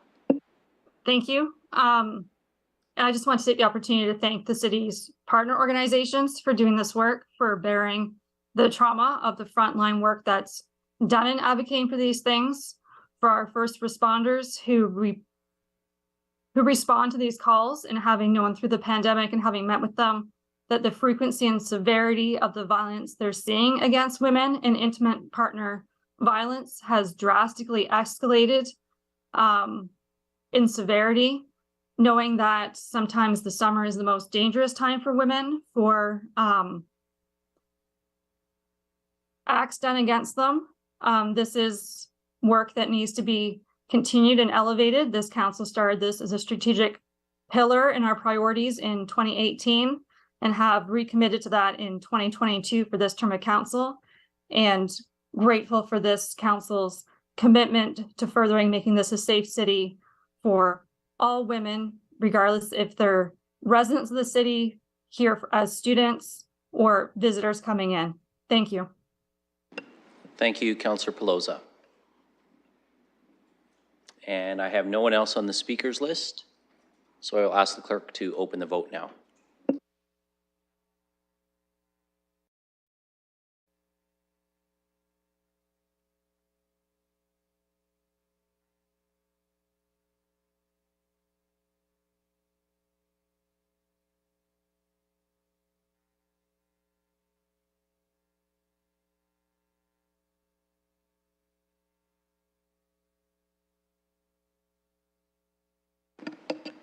Councillor Van Meerbergen? Closing the vote, the motion's passed 15-0. Thank you, colleagues. That concludes our items for direction that we have not deferred until the end of the meeting. So our next item on the agenda would be to move into confidential session. It is 5:58. It was my intention, as we would normally do, to take a break at 6:30. I expect that there may be a fair amount of discussion on some of the items in camera. So I'm going to suggest that we motion to go in camera. We may, while we are in camera, depending on the length of the discussion, potentially recess from in camera, but ideally we will finish all the items in camera before we take our break, and then we will come back for public session and deal with the remaining item. Unless we get through confidential session really fast and are back out in a few minutes and then can proceed from there. So I'm going to look for a motion now to move into confidential session. Moved by Councillor Frank and seconded by Councillor Cuddy. For the benefit of the public, the reasons for which we are going into confidential session are with respect to a land acquisition disposition and solicitor-client privilege advice, position plan or procedure or instructions to any negotiations to our city staff. 2 is position plan procedure criteria or instructions to be applied to any negotiations with respect to information explicitly supplied in confidence to the municipality by the Canada Mortgage and Housing Corporation. And the final reason is personal matters, identifiable individuals, matters pertaining to an identifiable individual, employee-related matters, advice, or recommendations to officers of the corporation with respect to those items. So the motion has been moved, seconded, and I will ask the clerk to open the vote.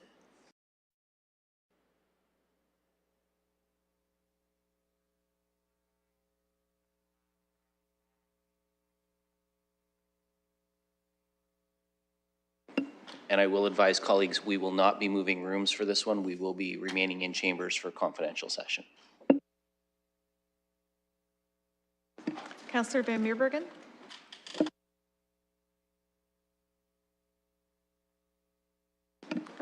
Closing the vote, the motion's passed 15-0.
Okay, colleagues, I am going to call the 19th meeting of the Strategic Priorities and Policy Committee back to order in public session, and I am going to call on Councillor McAllister to report out on our confidential. Thank you through the chair. I'm reporting that progress was made on all 3 items that we went in camera for.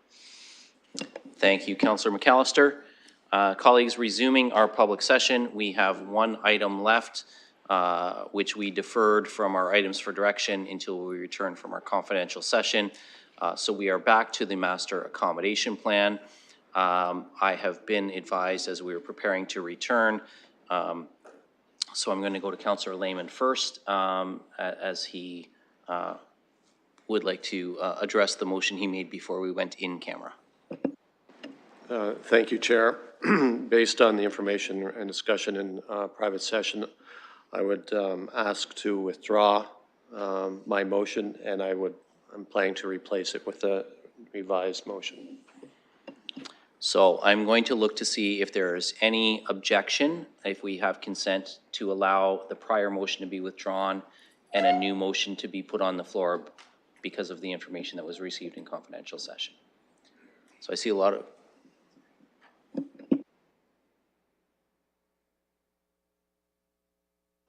So I'm going to look to see if there's any objections. Councillor Hillier, you're lifting your thumb to indicate you will, as the seconder, confirm your withdrawal as well. So I appreciate that. Seeing none, consent has been given, Councillor. So you are clear to put a new motion on the floor. Thank you. The clerk has new wording, which I'll ask her to circulate. Essentially, it's a similar motion regarding main intent for planning and building staffing to address the concerns that we heard today and the concerns I addressed when I originally put forward the motion. And I'll leave it at that for now and look to Councillor Hillier has indicated he would second that, Chair. Okay, and I'm just going to give us a moment to see if the clerk is able to put the new wording. Okay, so if we refresh, we should be able to see it in eScribe. And that would be motion number 7.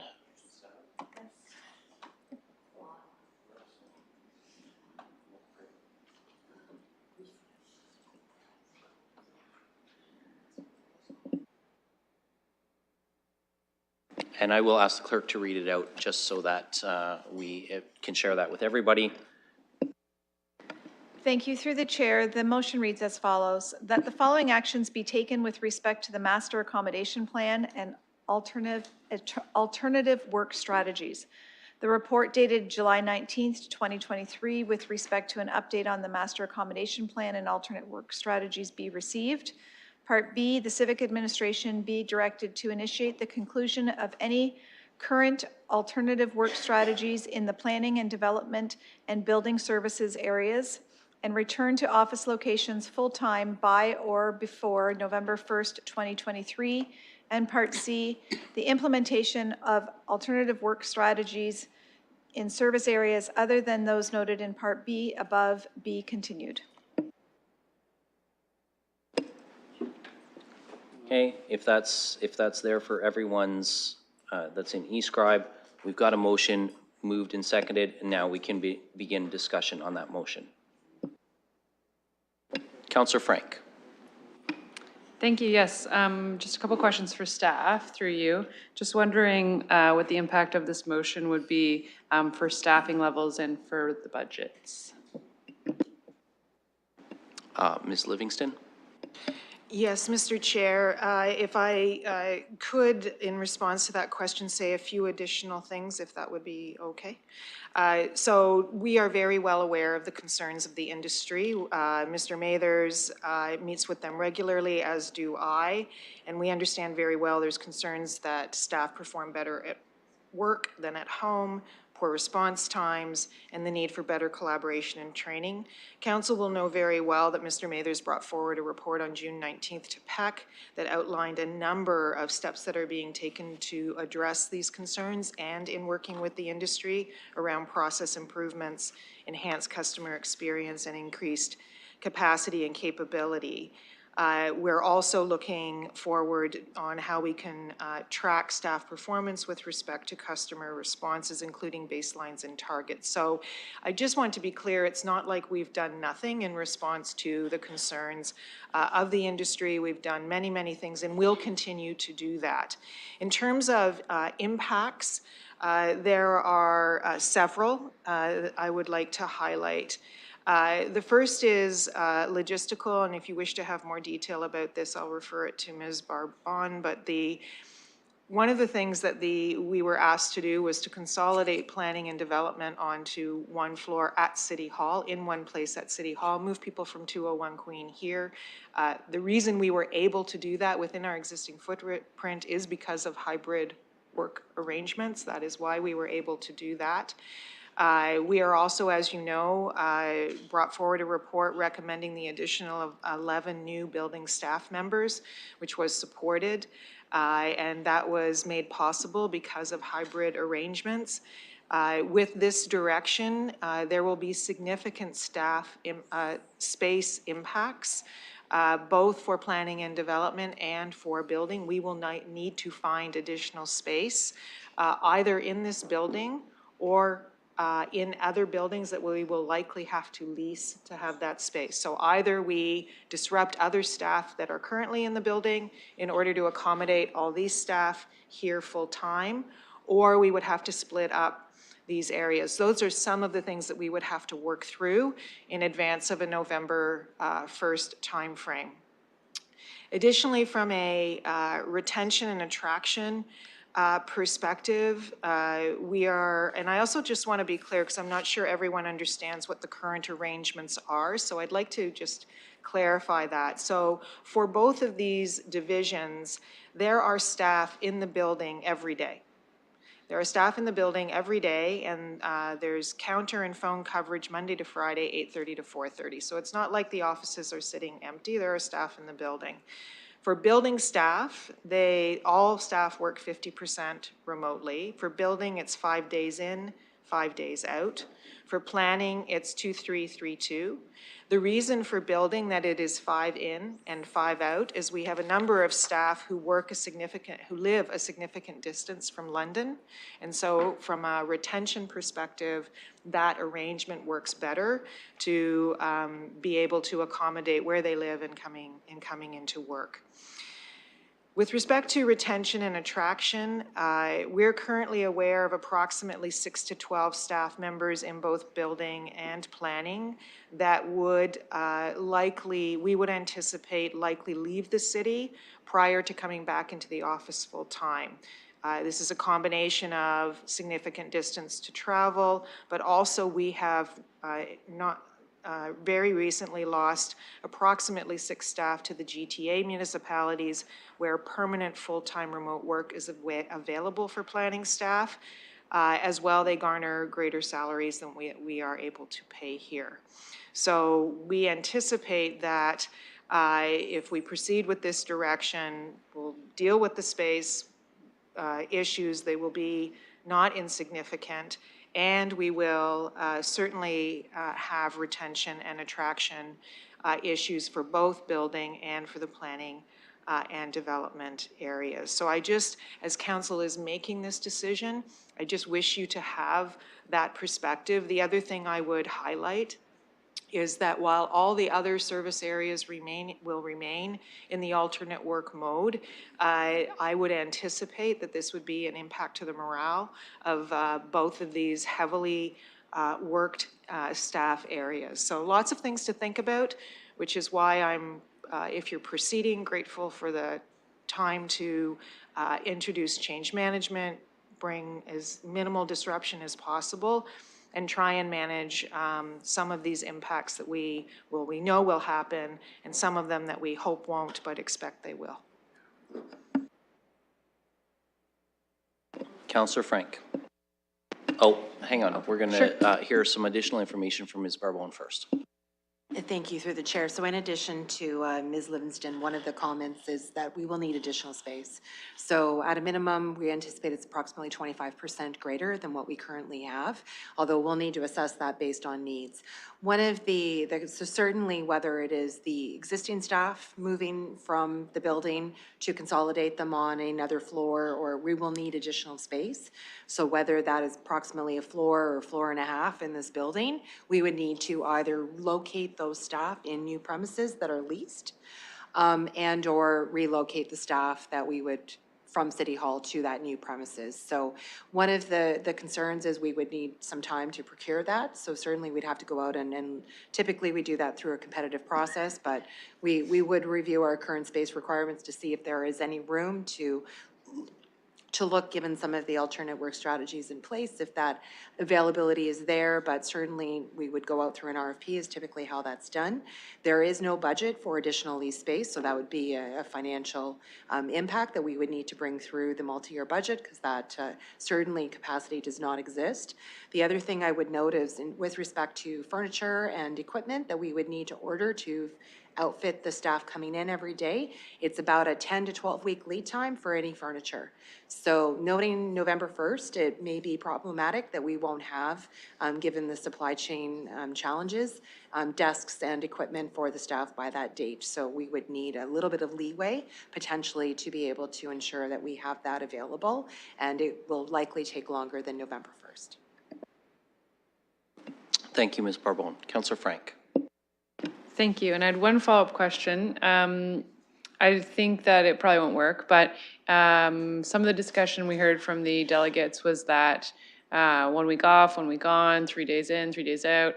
Is there any way to try to get everyone like 4 days on, like still have hybrid, like you get Fridays off? Or would we still run into all the same problems that you just answered? Because it sounds more like they want to just be able to come in and go to the 6th floor and talk to a staff person, but they don't know when they're in and when they're out. So if there's some of that alleviated while still allowing for hybrid, but just perhaps on a more consistent schedule, I'm just wondering if we run into the same problems with that idea.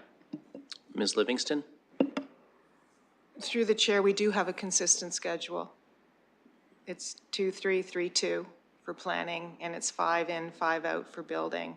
We can certainly improve from a communications perspective on where you can find what staff where, and those are some of the things that Mr. Mathers is working on.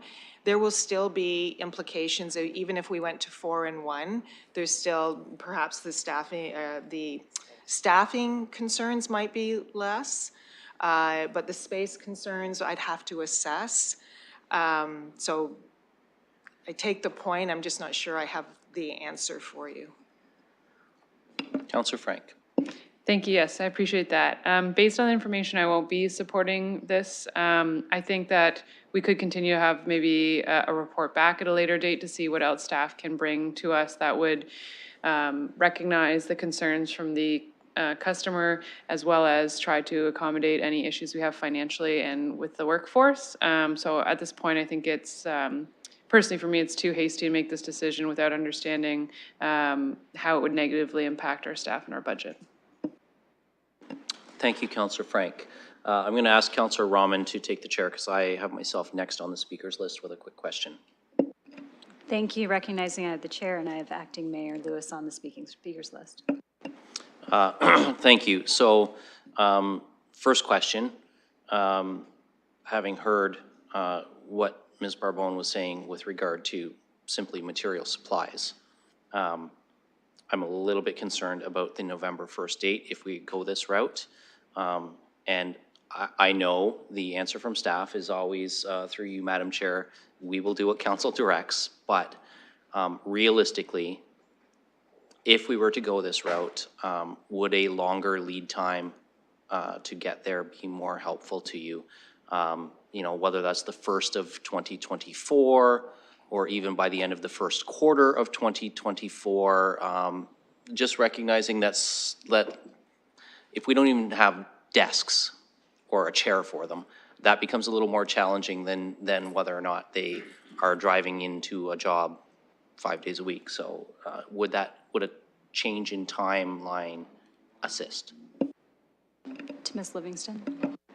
Through you, Madam Chair, the longer the better in terms of, and it's hard to give an accurate date on when everything could be done. So trying to be helpful in terms of what people are looking to do. But from my perspective, the longer the better from a space consideration, from a supply and, having staff, but also frankly from a change management perspective and respecting that we're talking about people, people who work hard every day, all the time, and deal with complaints all the time. So I would, that extra time would assist with that. It also may help to give us a better understanding of where we might see recruitment or retention concerns. So from my perspective, the longer the time frame, the better to try and manage what is not an insignificant change for about 170 staff. Thank you. Follow-up? Yes, so two very quick follow-ups. First, would anything in this direction, from your perspective as a city manager, Ms. Livingston, prohibit you from allowing special accommodation in an instance where, and I'm not suggesting that they should on day one when they come home, but say an employee, for example, had an accident and broke their leg. And they didn't want to be off, 6 to 8 weeks, but they were willing to, after 2 weeks being at home with their cast on and starting to feel a little better, they were willing to remote work. Would you still be able to, would you still have the authority to provide special accommodations in those unique circumstances? Ms. Livingston? Through you, Madam Chair, regardless of this direction, I have complete authority to address accommodations for staff depending on what their needs are. That's a standard approach that we take in our organization, and we would deal with individuals on a case-by-case basis for that. Follow-up? Yep, very last one. I just want to make sure, because I heard Councillor Frank say 4 days in and 1 day off. And I will say, I share concerns about people being away for 5 full days. If it were 3-2, 2-3 for both divisions, I would even there be more comfortable, although I share some of the concerns about people being away a long time. But I just want to make sure, when we're talking about, if we were going to a 3-2, they're not off for 2 days. They're just working remotely. And in that example, it's not that they were off on Fridays, it's that they would be working remotely on Fridays. I just want to make sure that I'm correct in my understanding there. Ms. Livingston? Through you, Madam Chair, the expectation of what we call temporary hybrid remote work is that you are working. Some days you are working in your remote space, and other days you are working in the office. For some of these employees, particularly in building, they're never in the building. They're out inspecting. They may touch base here. So the expectation is you're working. The approach that we took, and this might be helpful, particularly for folks that didn't live through the pandemic with us, when we shifted to temporary remote work last April, you have to recall that we were dealing with staff that had worked entirely remotely, and many had been working remotely for the entirety of the pandemic. So this was a significant change to bring people back into the building. And we asked service areas to develop a schedule, either 2-3-3-2 or 5 in, 5 remote, based on a couple of things. One, the expectations of how the service needed to be delivered, but 2, also what worked best from a team and staff development perspective. There are many ways to have team development that don't require you to be in the building together physically. We are currently piloting through the alternate work strategy a fully remote team, and the initial evaluations have come back significant satisfaction, both from the customers and from the staff that are participating in it. So there's lots of ways. I absolutely accept the point that we need to improve the customer service approach in these areas, and many things are being done. I'm just trying to flag some of the issues with changing work arrangements. So I hope that kind of answers the question on the 4-1. It's still going to have space concerns, but it may lessen it. Thank you.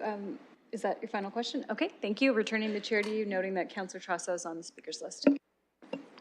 Thank you. We'll go to Councillor Trussow, and then I've got Councillor McAllister next. Thank you very much, and through the chair. And sorry, I'll just acknowledge Councillor Pelosi is also on the speaking list. Okay. I want to indicate my strong, adamant opposition to this request. I think it is very unfair to our, not just staff, but our management, to have to accommodate this type of change after everything you've been through over the last period of time. I think that pushing the date back may help you in the ordering furniture department.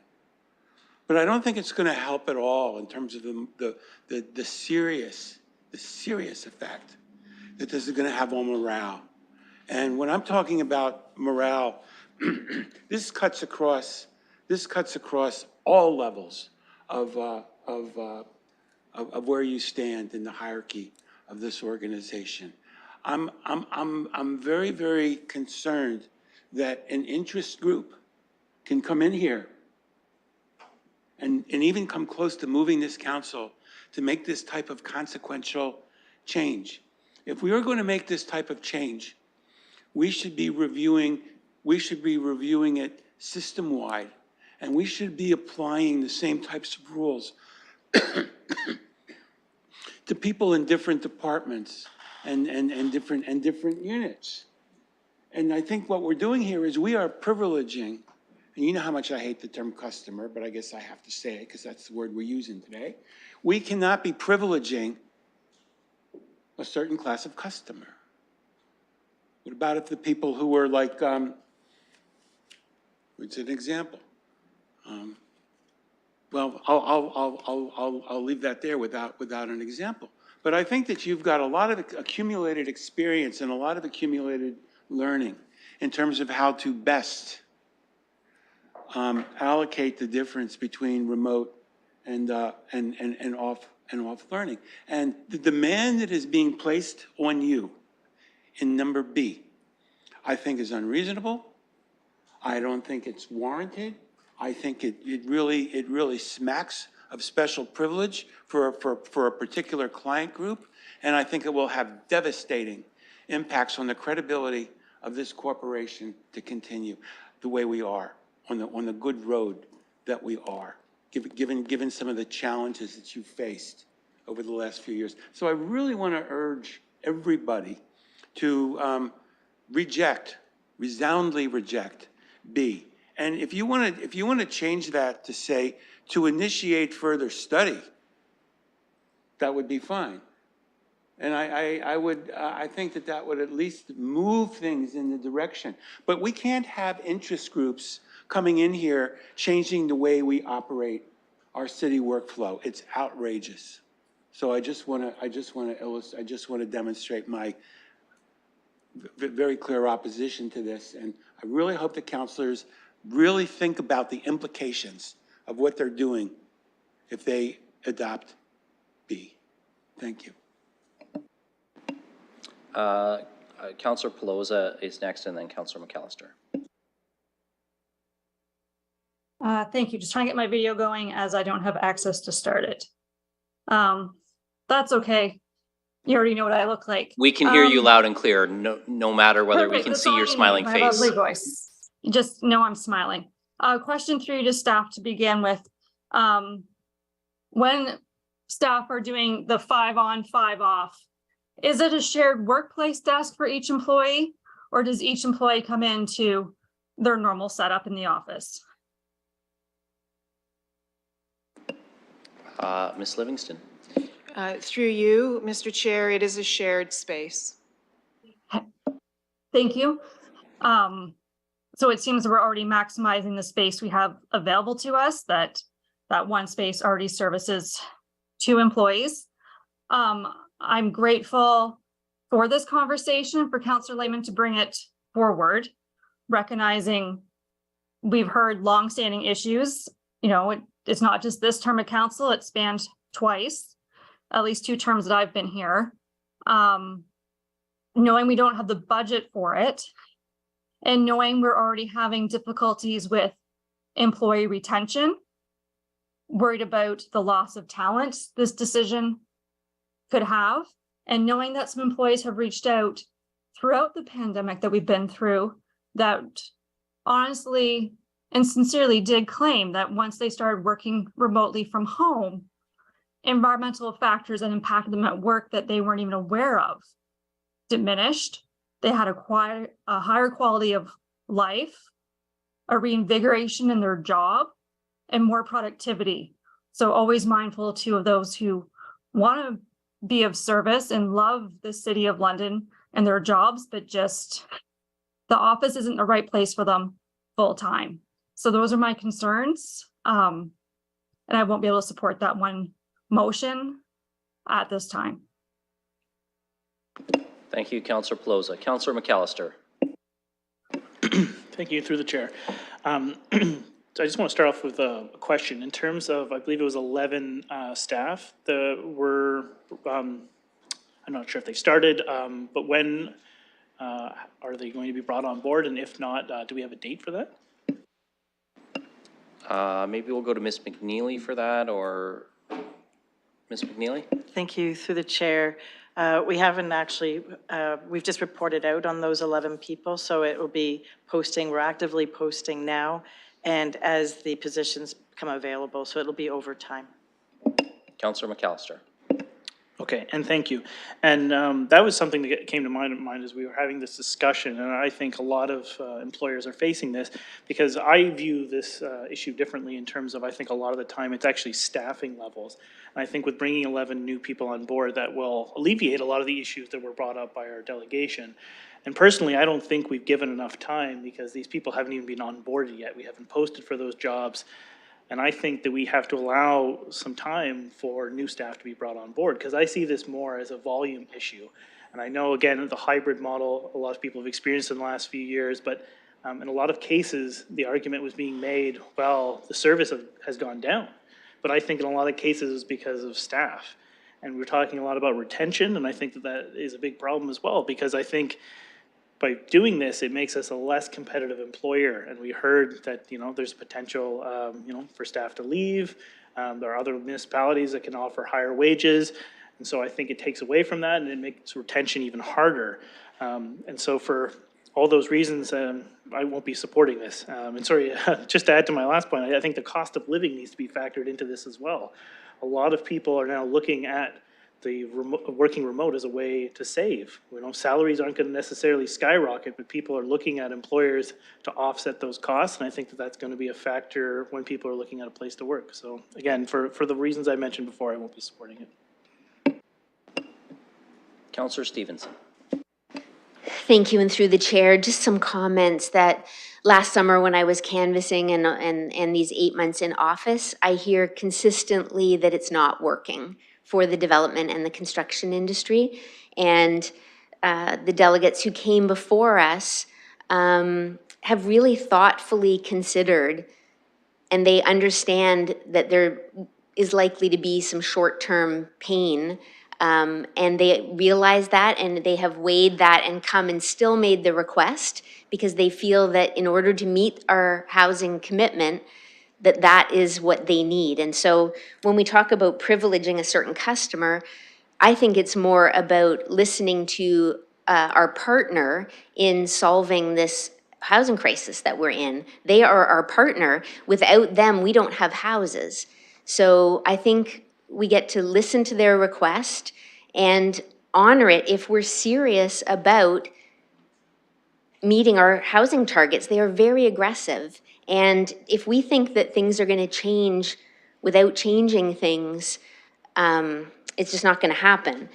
And it's going to demonstrate a commitment from this city to meet those targets, both to our development community and to the people of London, because we can say, this is how committed we are. We are willing to make these changes to partner up and to address the crisis.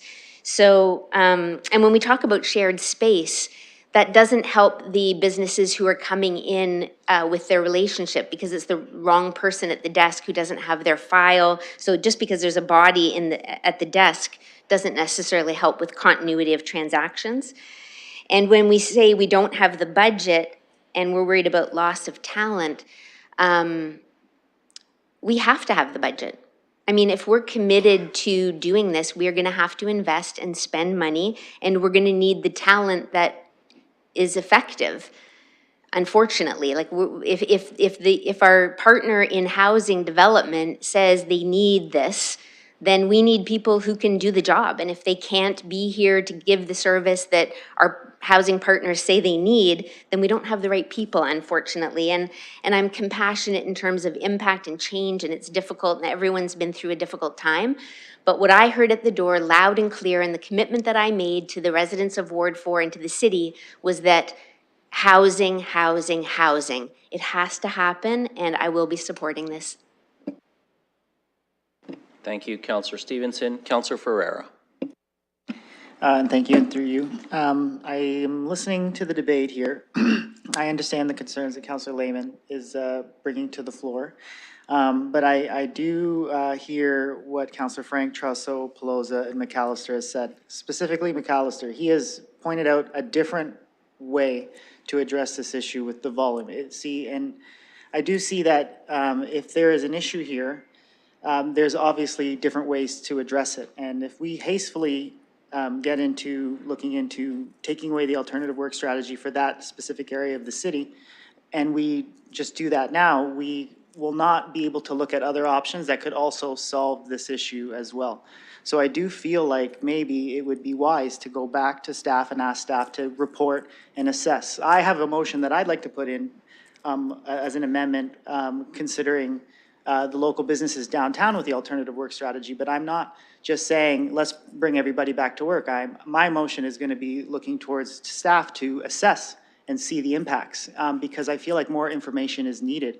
And I don't want to move on such a big, significant change just on the fly. I don't feel comfortable with that. I feel like it would be more wise to ask staff for an assessment and to see the impacts, considering space, considering employee relations, considering morale. From all the points that I saw brought up here, I feel like that would be a smarter way to move forward. So I wouldn't be supporting this motion the way it is written at the moment. I would like to hopefully see maybe have some language here that would have staff look into this and report back. I feel like that would be wise. Thank you, Councillor Ferreira. Councillor Pribble. Thank you, and through the chair to the staff. So we had two delegates today, and I consider them kind of our clients, our customers, right? Because we work together. We have the 47,000 homes, huge target. If I look at the last report for last 3 quarters from the building division, you know, let's hope we pick up the pace. If we can be a little bit closer, get to the 47,000, and I think positive, and I believe we'll get there. But there's a struggle for all the organizations, and certainly in North America. But when there's an issue is this, there are two things that everyone tries to address. And that's the productivity measures and service delivery.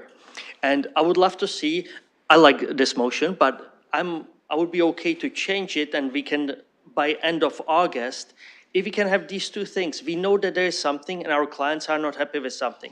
And we are not coming up with service delivery, with the change, with proposals. How can we address it? How can we address it with this 3223? Are we going to have a service desk? Are we going to have whatever it is?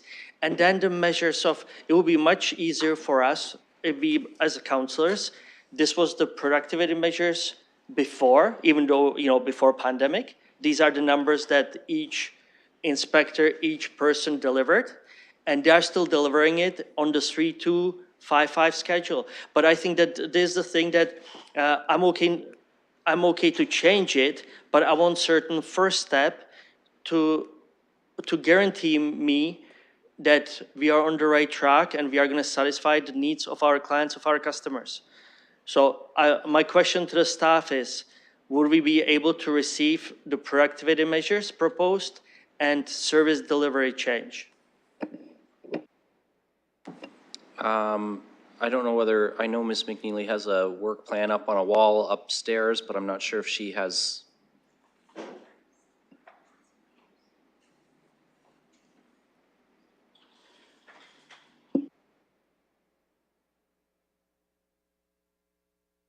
or if Ms. Livingston wanted to respond to this one.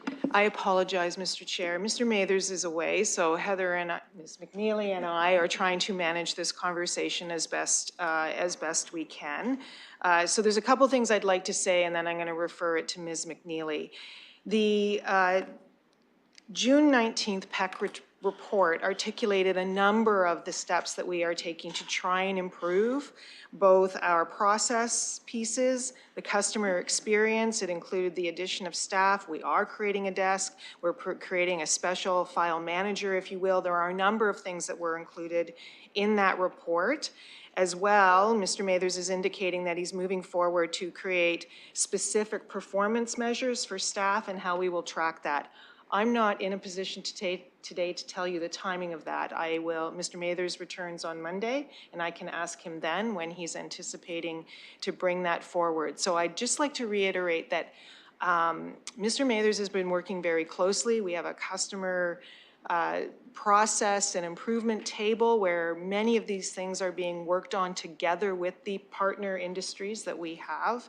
And so it's not like we're not doing anything to try and respond to the concerns and the expectation of such increased volume over the next number of years. We have that shared commitment to be able to deliver. I would like to just refer it to Ms. McNeely, though, to talk a little bit about some of the data in terms of our broader performance measures, not the specific staff ones, but the broader ones on what these two areas are designed to achieve.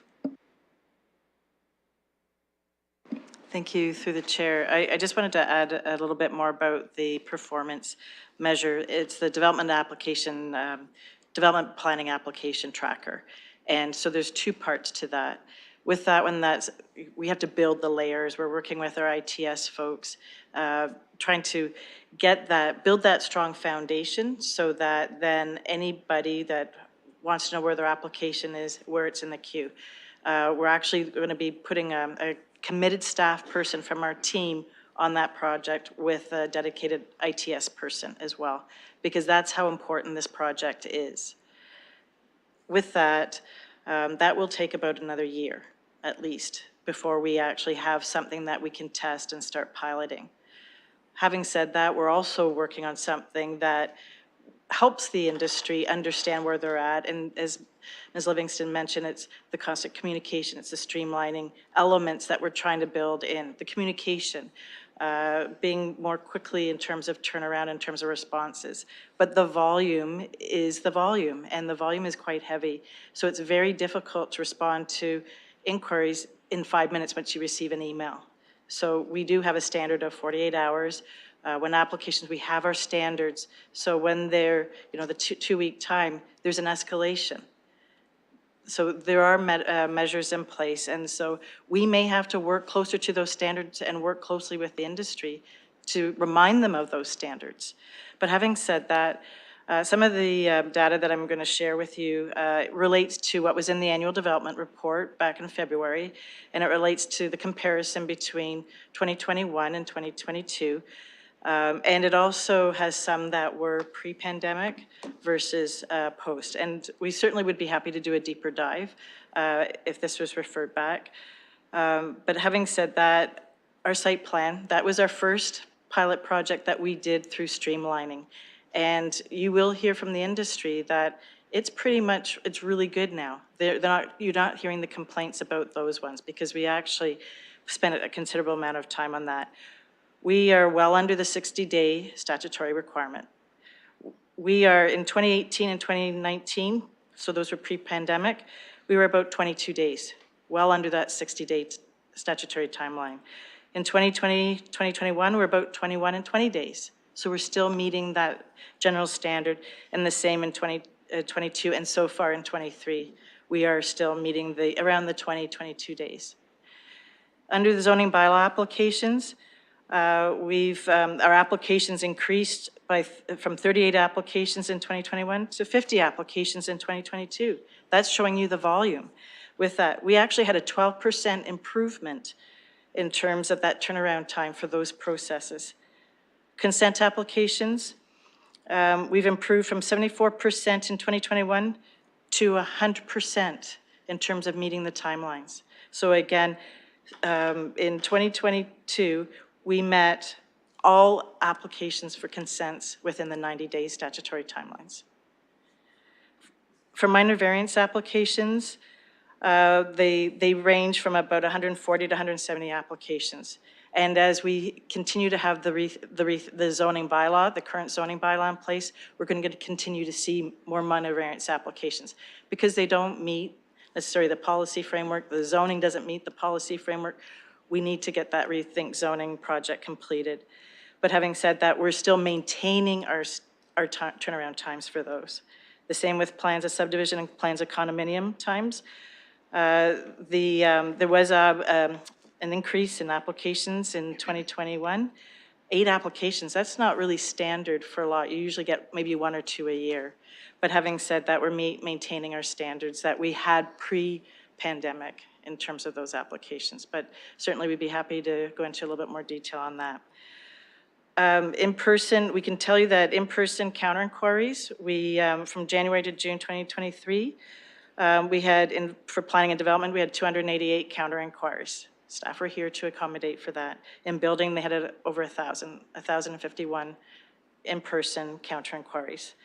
We offer, as part of our standards, in terms of when we report out for consultations, meetings, we have what we call pickup meetings with the applicants. We offer those in person. We offer hybrid because a lot of consultants are out of town and they don't want to make the trip to London. So we offer the hybrid. And so at the end of the day, most of those are virtual meetings. There's very few uptake in terms of having those in person, but we do offer that. Committee of Adjustment, the preference of the committee themselves is to have the virtual meetings. And again, we offer that in person to make it well-rounded from a public perspective. But again, in terms of that, through the committee and the consultant community, they prefer to have that virtual. It just makes it, they can go to many meetings. They could go to a meeting in Sudbury in 15 minutes after their meeting in London without actually having to physically travel. We do have staff available, as Ms. Livingston mentioned. The expectation is that staff, if there's a meeting, for them to come into the office, even if it's not their scheduled day. We have touchdown spaces. And it may be only for the hour, hour and a half, or whatever for that in-person meeting. But we do have our standards and we do have expectations. And as Ms. Livingston mentioned, we do need to work better on our communication. And certainly we can take a look at the 3223. But at any time, we're available by phone, we're available by email. They can call and make an appointment. And we will make ourselves available. Staff will come in and meet with the industry. Councillor Purble. Thank you very much for those numbers and from the chair to the staff. A couple of things. And, you know, I'm very glad that we are, of course, making the statutory deadlines. But the other thing is, you know, those are kind of those should be our, really honestly, our maximum, right? And I don't know if these maximums, if they'll get us to 47,000, so the faster the better. But we all know that, I'm not saying anything new. But one thing is that I was concerned, you did say that it's going to take us about a year. Were you talking about the tracking? Because that's actually a bigger concern for me right now, excuse me. Ms. McNeely. Thank you, through the chair. Yes, that's the digital application tracker. It's, as you can appreciate, it's a very involved system in terms of, we've done a lot of the legwork in terms of getting the data, but now it's how do you build that data? How do you put that in, making sure that the milestones, and then also creating the elements that then is user-friendly at the end. And it's making sure all those nuances of each step have been checked, rechecked, and that's what takes the time. And so right now we're in the discovery phase. That may not mean anything. It certainly didn't mean anything to me, but I just know that it's going to the next progression. And so now it's full throttle and coming forward with that evaluation, the review, and hopefully we're piloting by this time next year. Councillor Purble. So this one, and just to make sure, are we talking about our famous Amanda? Are we talking about the same thing? Thank you, through the chair. It's using the Amanda database. as the input of the information, but it's taking that and applying it in a way that is user-friendly. So I just want to make sure, through the chair, thank you. I just want to make sure we were talking about the same thing, because when we started in November here, this project was supposed to be completed before summer, and the input was supposed to be done over the summer, and in the fall, we were supposed to be on this tracking. And actually, it was one person sent me an email that London Free Press covered in 2005 or 2007 that City of London is going to have this within 12 months. But this is a worry for me, because again, with this tracking, I really thought we were going to be in place, but I will ask more questions.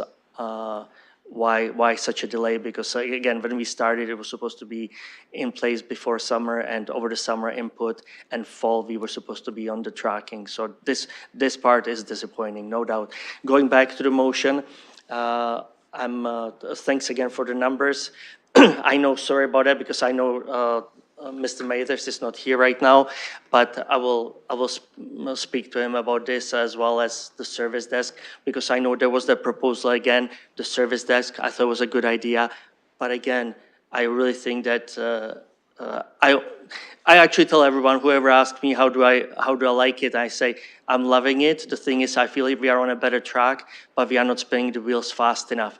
And this would be exactly the thing that we feel that the service desk would be good. We could eliminate the 2 delegates that were here today, but where is it, right? And we talked about this few months before. So again, I'll be positive we're on the right track, but I really hope that we can start working on these things and making the decisions, implementing these plans much faster, because we need it.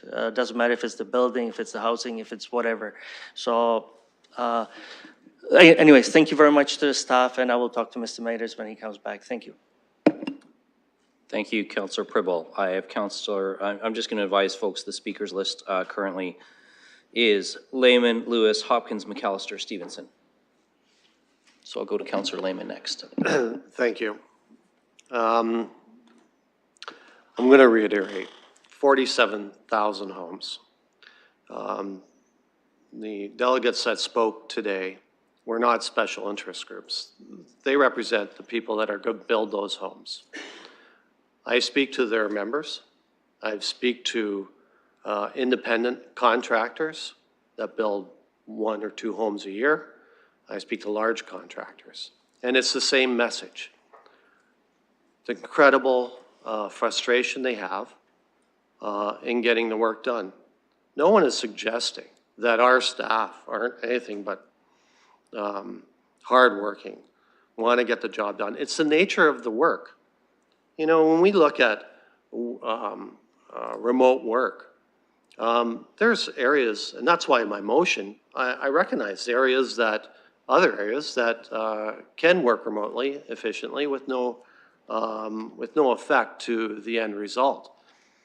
There are some areas of work, though, that require people to be together. People need to collaborate. People need to be mentored. You mentor someone when you have an issue on your desk and you go down the hall and you talk to a senior person that's seen this before, or they can send you in the right direction, as opposed to making a phone call, leaving a message, organizing a Zoom call. Days pass, weeks pass, projects don't get underway. We heard about employee retention. People leave for various reasons. Will there people leave because of this? Maybe. People have left when we've had remote work. They've left for other reasons, and they will continue to do so. But what you will get a culture that is collaborating and getting things done together. You know, speaking about collaboration, we all are familiar with staff that do that on a regular basis. Our staff, our admin staff, do that all the time. They don't work remote. And I asked them, because I knew this was coming up, how would you feel about working remote? Could you get your job done? They said, not as effectively. And I see that when I'm in here talking to them. I have questions. I go talk to them. They have someone on the phone, a question, they talk to someone else.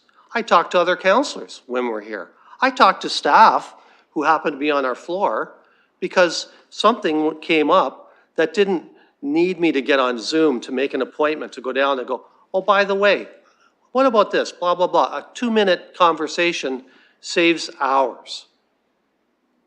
This is needed. It's needed desperately. We have to, if we want to get to where we're going, I wouldn't be bringing this up if it wasn't as important. Because I realize the implications, as do the folks that addressed this today. They wouldn't be here addressing this if they didn't think it was so important to get to our goal. Because I'll tell you what will happen. They'll get frustrated. They'll sit on zoning, and they'll go to other areas where their stuff is getting through faster. We want to get stuff built in this town. Let's help them do it. Let's help them build. Thank you. Thank you, Councillor Lehman. I will ask Councillor Rahman to take the chair again. Thank you, recognizing that I have the chair and I have Acting Mayor Lewis on my speakers list.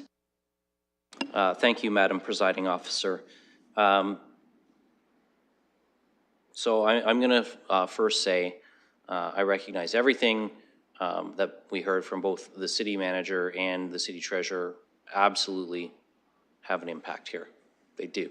And to Councillor Stevenson's point, if we are going to go down this route, there is going to be a cost.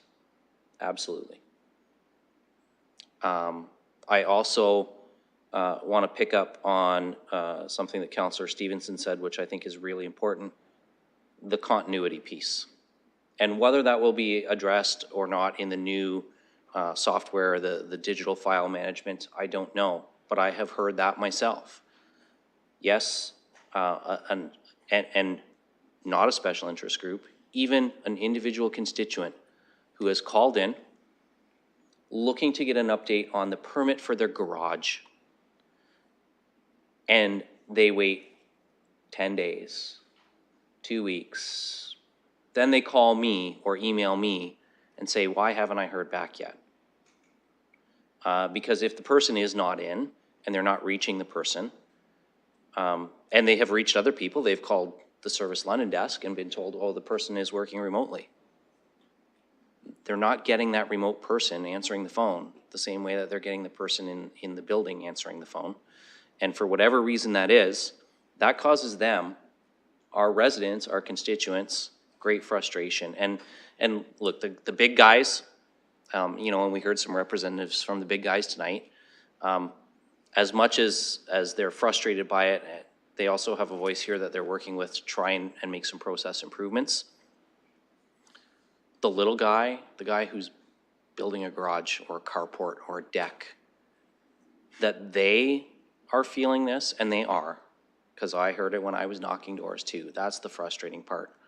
I had a person last year who wasn't able to put in their swimming pool because they couldn't get staff to respond in a timely manner, and they lost their booking slot.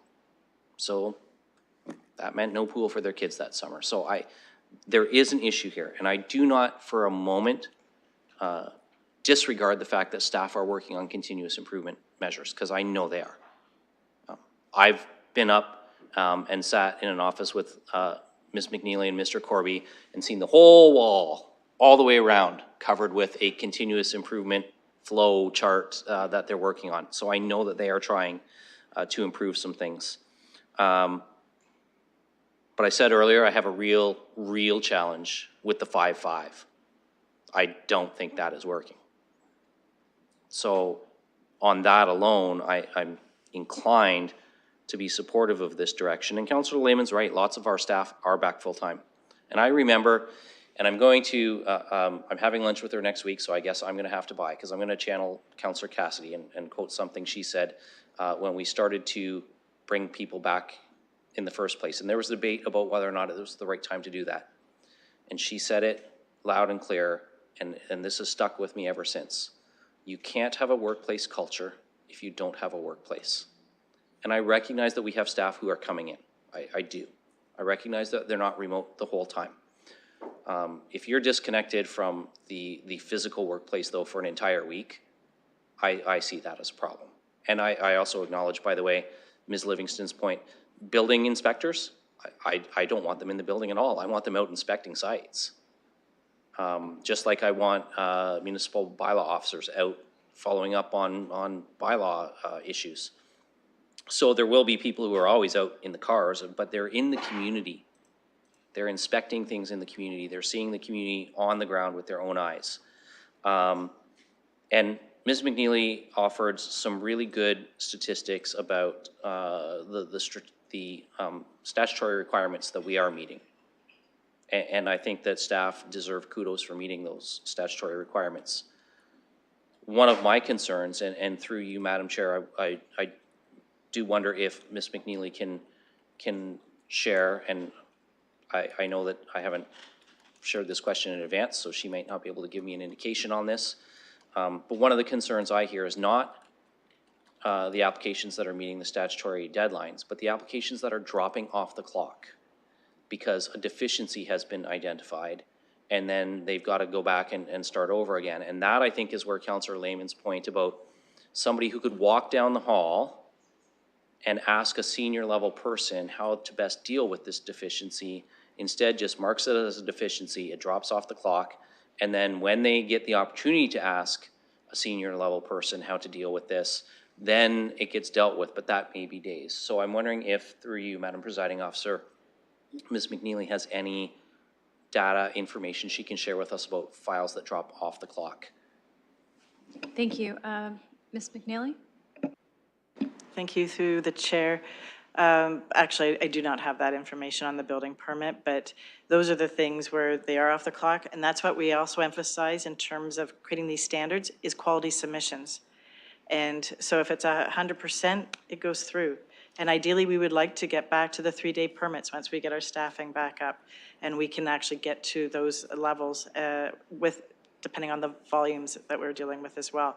But that's the pressure that the building division is under, is if it's not correct, if it's, there are deficiencies, let's get the next one through that does meet 100%. We can get that one through. And that's the priority system. Ms. Livingston? I would just like to add that that's exactly a perfect example of the kind of initiative that Mr. Mathers is undertaking and working with the industry on.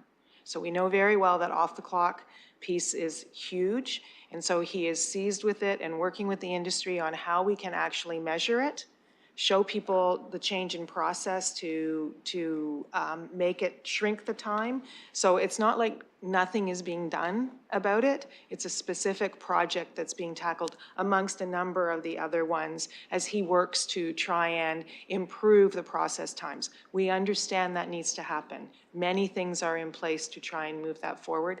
That's an example of one that is underway right now. Follow-up? Just very briefly. So I guess what I'm hearing and seeing, in addition to some of the items I shared already, is, and I'm going to use this example because it happened yesterday. So a developer, a new subdivision being developed, actually a wonderful project because they're developing purpose-built homes with ARUs. So I went and toured the site with the alternate residential or alternate rental unit in it. So purpose-built granny flat in the home. So you can have that adult child or a renter or whomever.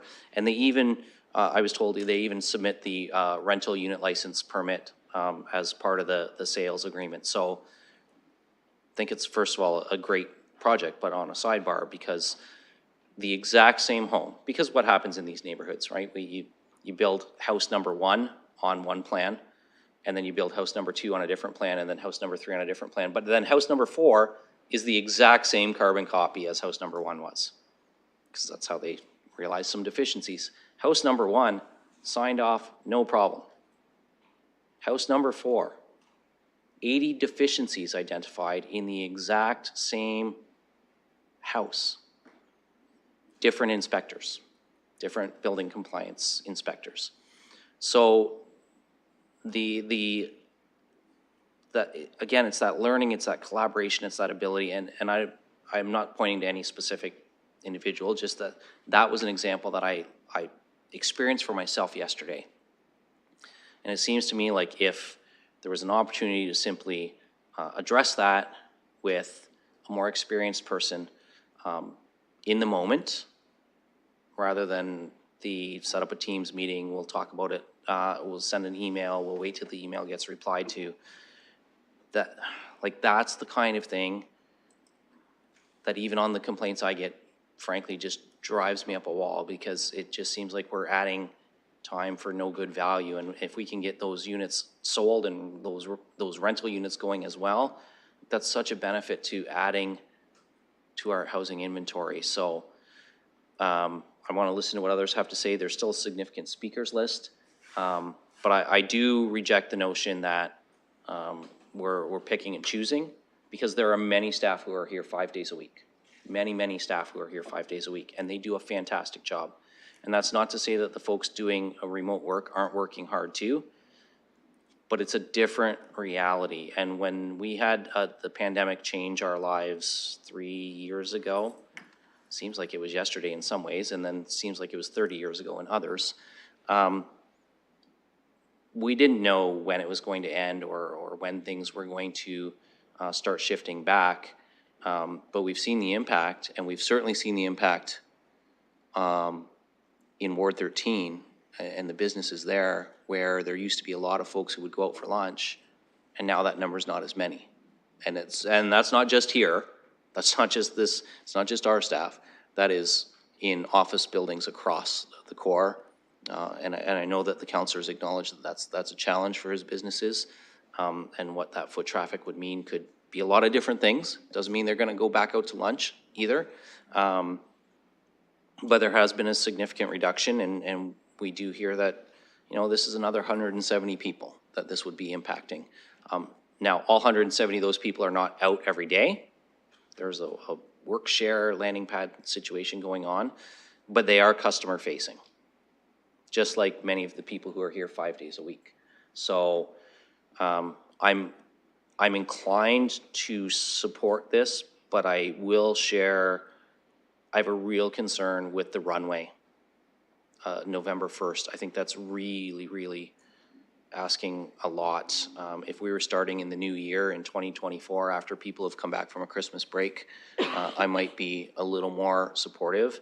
But I find the runway to be really challenging and asking a lot of people to do for that. So I'm going to wrap up my comments there, Madam Presiding Officer. Thank you, and returning the chair to you with a very long speakers list, which you have. One which I now have to unlock my iPad for because it blanked out while I was talking.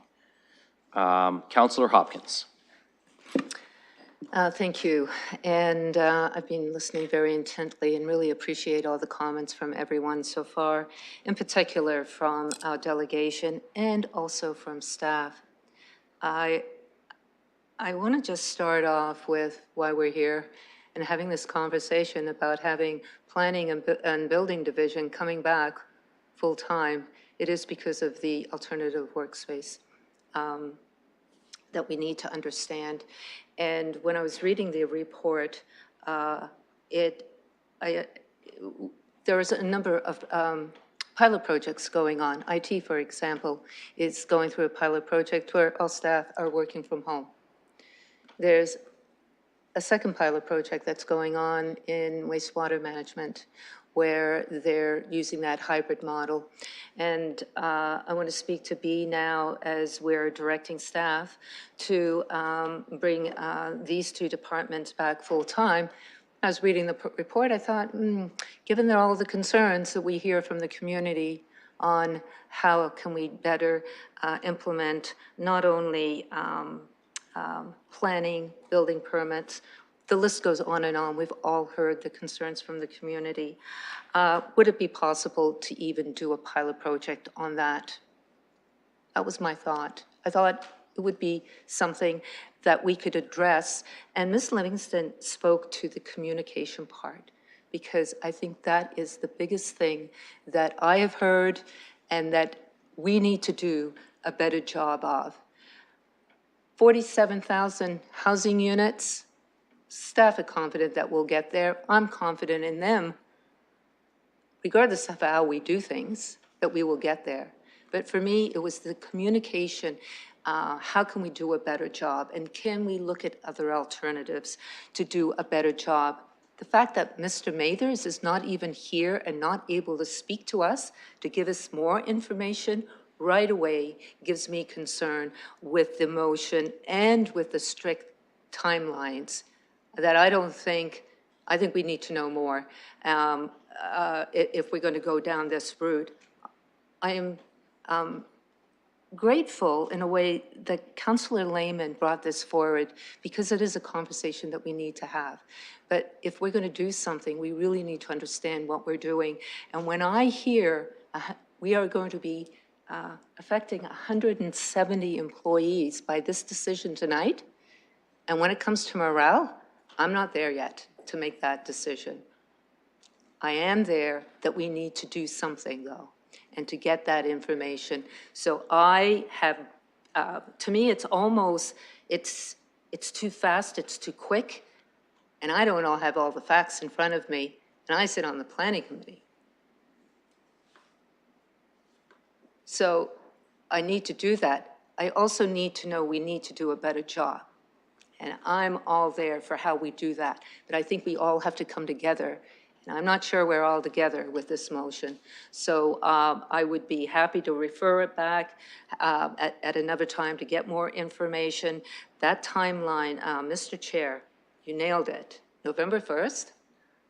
It's not too far, and there's a lot to be done to make that happen. But I am definitely there in Councillor Lehman's desire to want to do a better job. And for me, in the planning, in the building division, but for me, it's all about the communication and how we can all interact with one another in a better way. And I'd like to know a bit more about how that is going to happen to get to where we need to go. So with that, I won't be supporting B, but I would like to get more information, the referral back, and really address the communication problem that we heard from the industry, we hear from our residents, how we can do a better job. Thank you. Thank you, Councillor Hopkins. Councillor McAllister. Thank you, and through the chair. And I do appreciate all the comments that have been said. I mean, this is something that will affect 170 employees. And I mean, if I was in that department, I'd be watching this meeting intently because this directly impacts me. And I just want to paint a picture. Like, if I was in their position and we decided, you know, November 1st, we'll go back to work. I mean, tomorrow I'd probably put in my papers and say I'm looking for a new job. And it speaks again to why I think we're in a very competitive job market. We have to really acknowledge that. And for a lot of the reasons I've heard tonight, I think you're just going to decimate the department because people have alternatives. It's an employee market right now. And I don't think that this is going to encourage people to stay. I think it's going to encourage them to leave, quite frankly. And I think a lot of what I've heard tonight, I just want to summarize in terms of scheduling, processes, systems, service standards, experience, training, and staffing to handle the high volume and communication.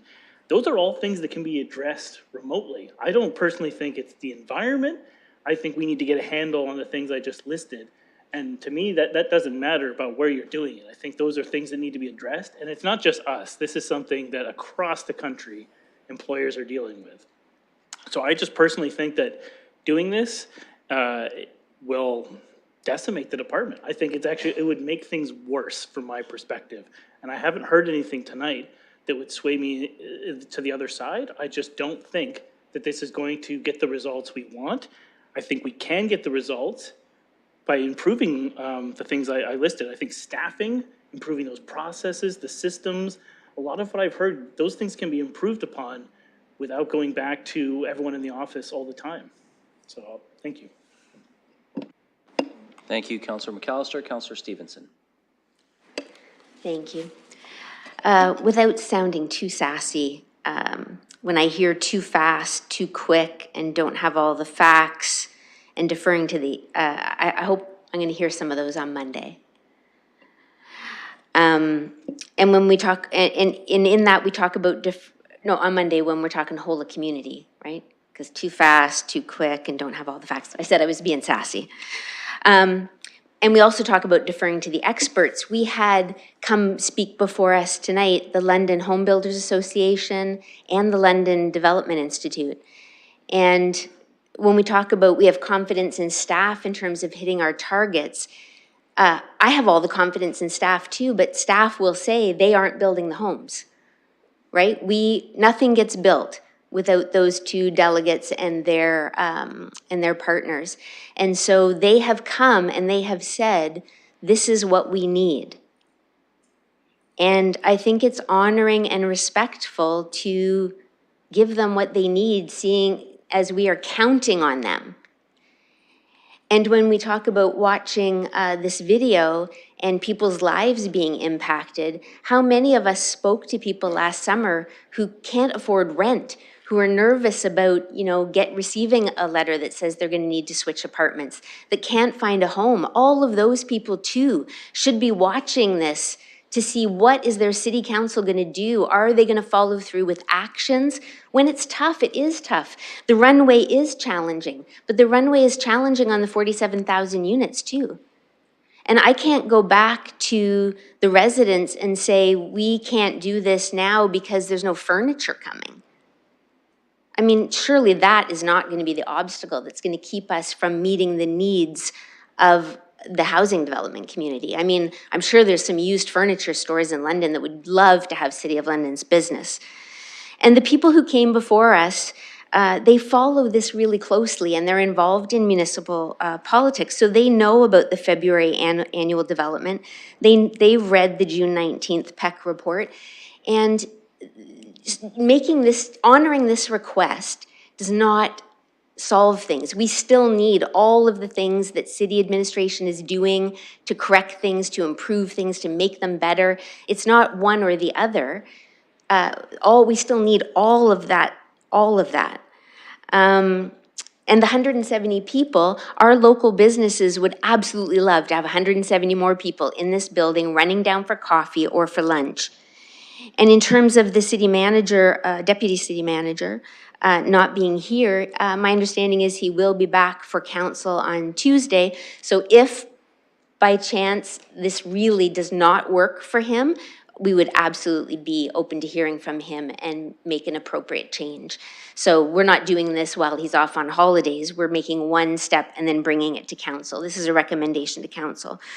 So this was, homelessness and housing were the two top issues that I heard when I went door to door. Londoners are expecting us to act. They're expecting us to make the hard decisions, to do this. It's not going to be easy. None of this is easy. But I really think that this, honoring their request, could have a lot of goodwill to it. It could be something that we could leverage because we are not the only city with an aggressive housing target. And most of them have properties just outside of the city and in other cities that they can go to. So we need them. They've made an ask, and I am going to be saying yes on behalf of all Londoners, those who need housing and those who know people who need housing. I'm voting yes. Thank you, Councillor Stevenson. She's been very patient and filled the chair twice for me, so it's her turn. Councillor Rahman. Thank you, and through you, and I appreciate the opportunity to fill those big shoes, so thank you. I've been trying to sit back and listen to this debate and think about this from a number of perspectives. I want to start by saying I acknowledge the challenges that our delegations shared today. I've heard them previously from those delegations and heard them speak of those issues and other delegations at PEC as well. And I think that we heard from Ms. Livingston an acknowledgement that this has been heard by our staff. And I know in conversations with Mr. Mathers, there is that acknowledgement as well that these are issues. And I have to say, before listening to all of the comments tonight, I thought similarly, yeah, this would be just as simple as moving everybody back here and doing that in a, I wasn't thinking in this short of a timeline, but at some point. But as I'm listening, and as Councillor McAllister has just articulated so well, that list of, challenges with, that have been shared over the course of this conversation, HR planning is not something we do within one motion. It's, again, a broader impact. It is a larger discussion.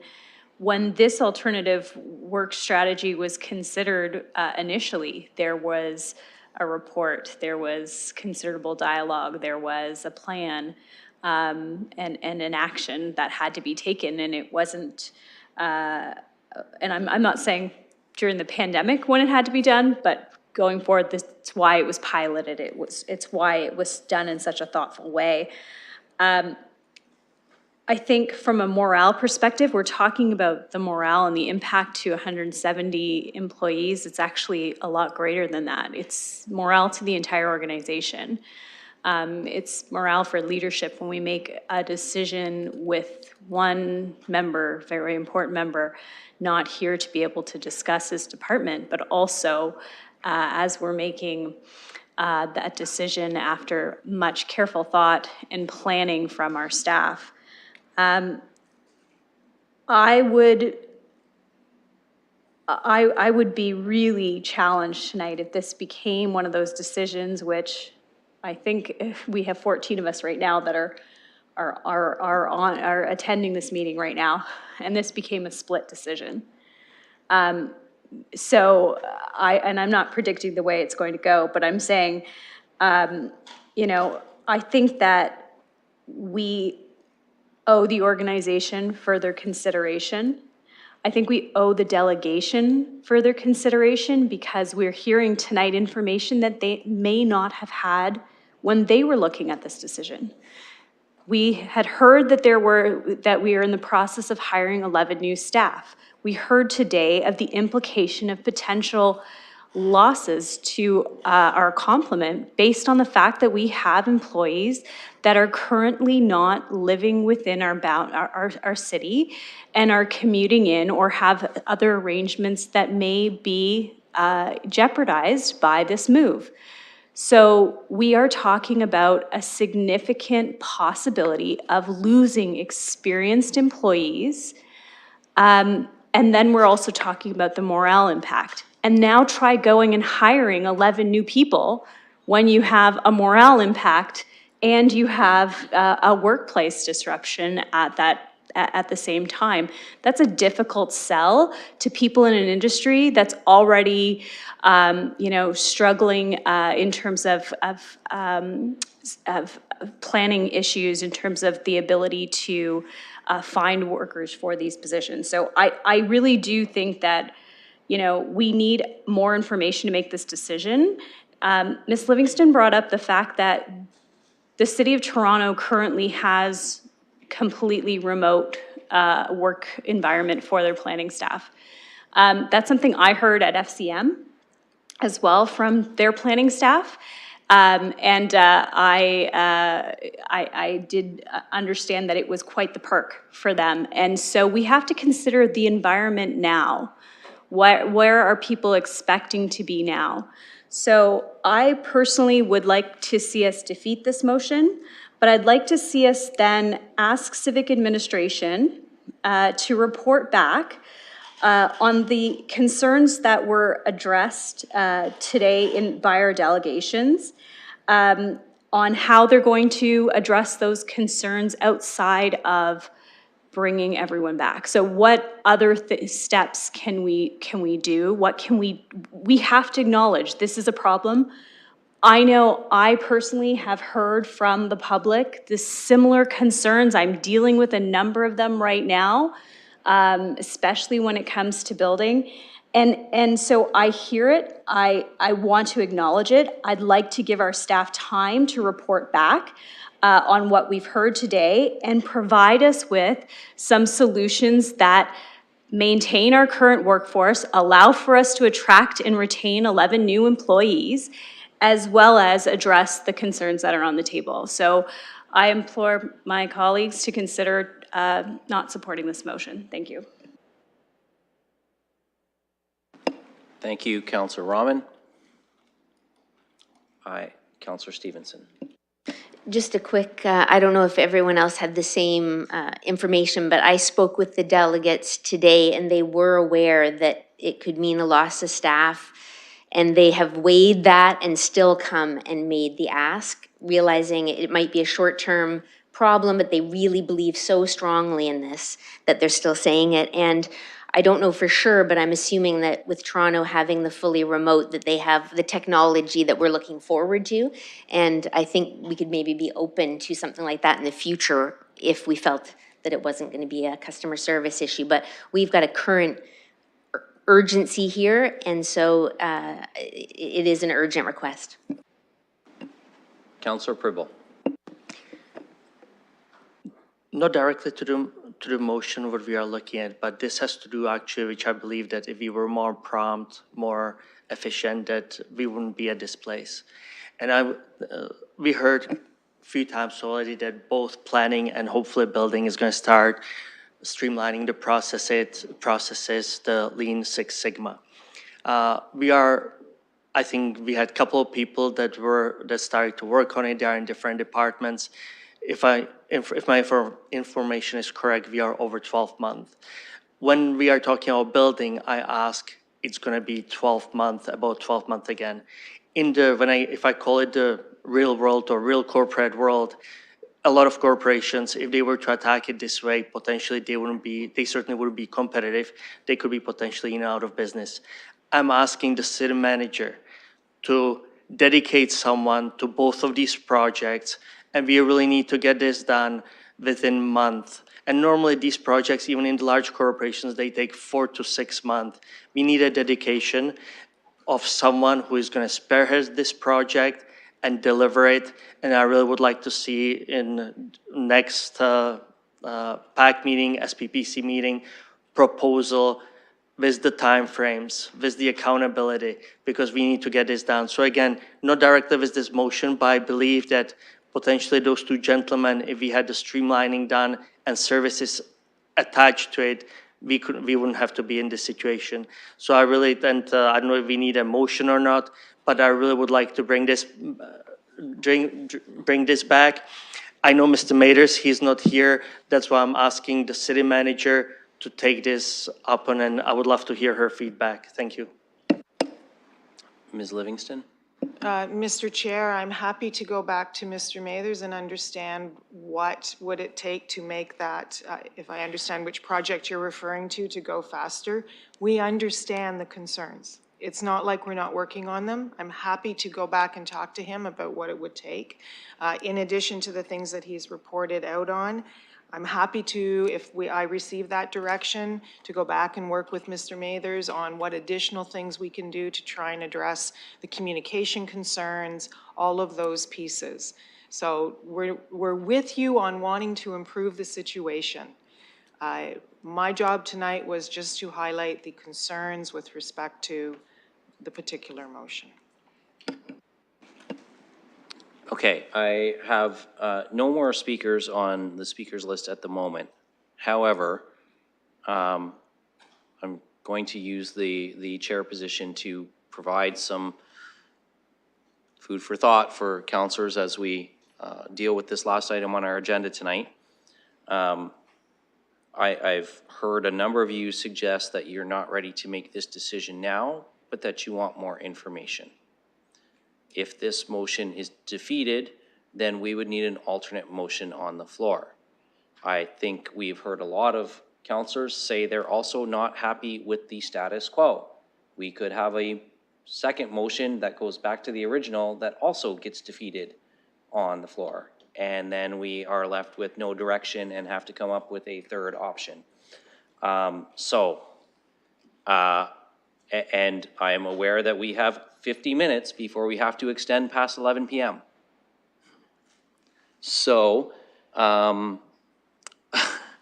I would like everybody, I'm encouraging everybody to take 30 seconds or a minute to give this some thought in terms of whether you want to potentially, and I would point out that this is related to the master accommodation plan. So before staff can make long-term decisions on how we accommodate staff, they also have to know what sort of work strategy we want staff to be pursuing. So, with those things in mind, I am open to seeing if counselors have, if anybody wants to simply make a referral that gets more information back to a certain date. I am also looking for, you know, if we're not prepared to do that, if this motion does not pass, as it sounds like it might not, then we are going to have something else to put on the floor. So,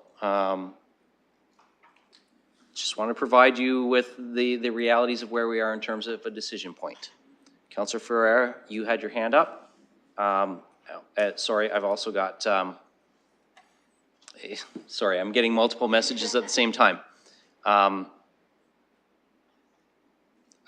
Councillor Ferreira, you've spoken once. Councillor Rahman, you've spoken once, and you both flagged me at the same time. So, I'm not going to make you do rock, paper, scissors.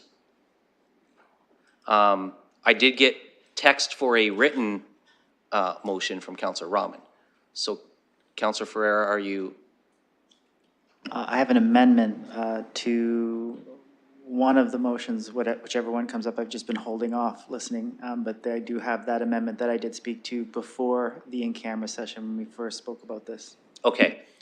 Let me hear if you want to put yours, and then I will share what Councillor Rahman has suggested. Well, I'll let Councillor Rahman share what Councillor Rahman has suggested. And so go ahead with your amendment to the motion. My amendment's actually a Part D to the original motion, and it would fit into this one if we were to change the direct staff to just begin with removing the alternative work strategies and bringing the planning and development back and looking into more information as I have spoke to, and I see other councilors have spoke to, but my amendment would be in addition, Part D, and its civic administration be directed to include an economic assessment for downtown local businesses from implementation of flex work from any alternative work strategy implementation to the fullest extent possible in the timeline provided. And I have sent that to the clerk, so the clerk does have that language. Okay, so let's get that first, because you've sent that to the clerk as well. Let's just make sure that that's available in eScribe as an amendment so that everybody can read that.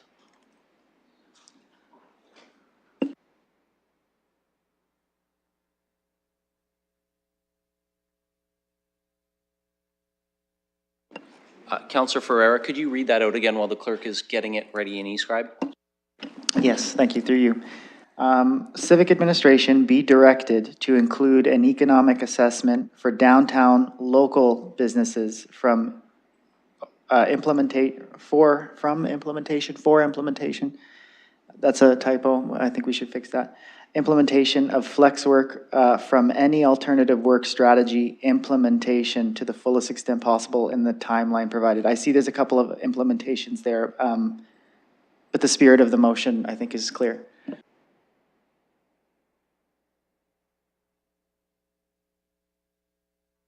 It was not clear to me. Okay, I'll read it one more time. I heard it. Sorry, just it wasn't through the clear. chair, please. Let's just let the clerk get it in writing so that everybody can read the text. Also, as the hour grows late, my brain slows down too. The clerk reminded me that there is another option. This could simply be forwarded to council with no recommendation from committee. So we could potentially defeat this motion, and we don't even need to put another motion on the floor. We could simply send it to council without a recommendation. Councillor Ferreira? I feel we've been debating this for just over 2 hours. I think we should go and vote, or at least have a decision coming out of this, because we had a pretty lengthy debate, and I feel like if we go to council, we'll have the same debate all over. Well, we do have a motion, so we will be voting on that, and that will either pass or fail. Should it fail, we do not have to necessarily wordsmith an alternative. We could forward the staff report without a recommendation from committee, and then make a decision when it comes to council, or do something else when it comes to council. I will point out that while he is not going to have all of the information available, we would have Mr. Mathers with us at council. So there may be a little bit more information available there. Hate to put pressure on him while he's not here. And I see Ms. McNeely making notes while I say that, but he's not likely to have everything that we want to hear by council. But we could just send it to council without a recommendation. The Part D is in eScribe. Sorry, I'm doing two things at once here, so I want to just ask everybody to refresh their eScribe so you can read the text of the amendment. We will deal with Councillor Ferreira's amendment first, and then we will deal with the other motion. So, I'll second this. Okay, Councillor Trussow is seconding the amendment. Councillor Pribble. So the chair, to the staff, I would actually like to know the feedback from the staff if when they read D, if they actually know what they should be working on, if it's understandable and if it's doable from your end. I would like to know clarity from you. Ms. Barbone. Thank you through the chair. So as I read the motion, and if I understand it correctly, perhaps the councillor can correct me, is that you're looking for an economic assessment for alternative work implementation in the timeline. So I think is the timeline referring specifically to the November 1st date? Because if it is, that's a very tall order to do that work in that period of time. We would need to go out to get some expertise to do an assessment. The challenge we would have with actually doing an economic assessment is we haven't implemented fully alternative work. We're still doing pilots to assess what that means, but staff are still coming into the building through that model. So, and particularly because we're not exactly part of the downtown core, we're outside of it a little bit, I don't know to the extent that we would be able to assess what that impact would be, not knowing how often staff are in or out of the building or what council's direction is. So I think that's the challenge when I look at this is we would need to go out to request someone to do this and to try to look at that, not knowing specifically what alternative work strategy implementation means, given we don't have a full direction and have not fully implemented it as we're doing pilots to assess the space.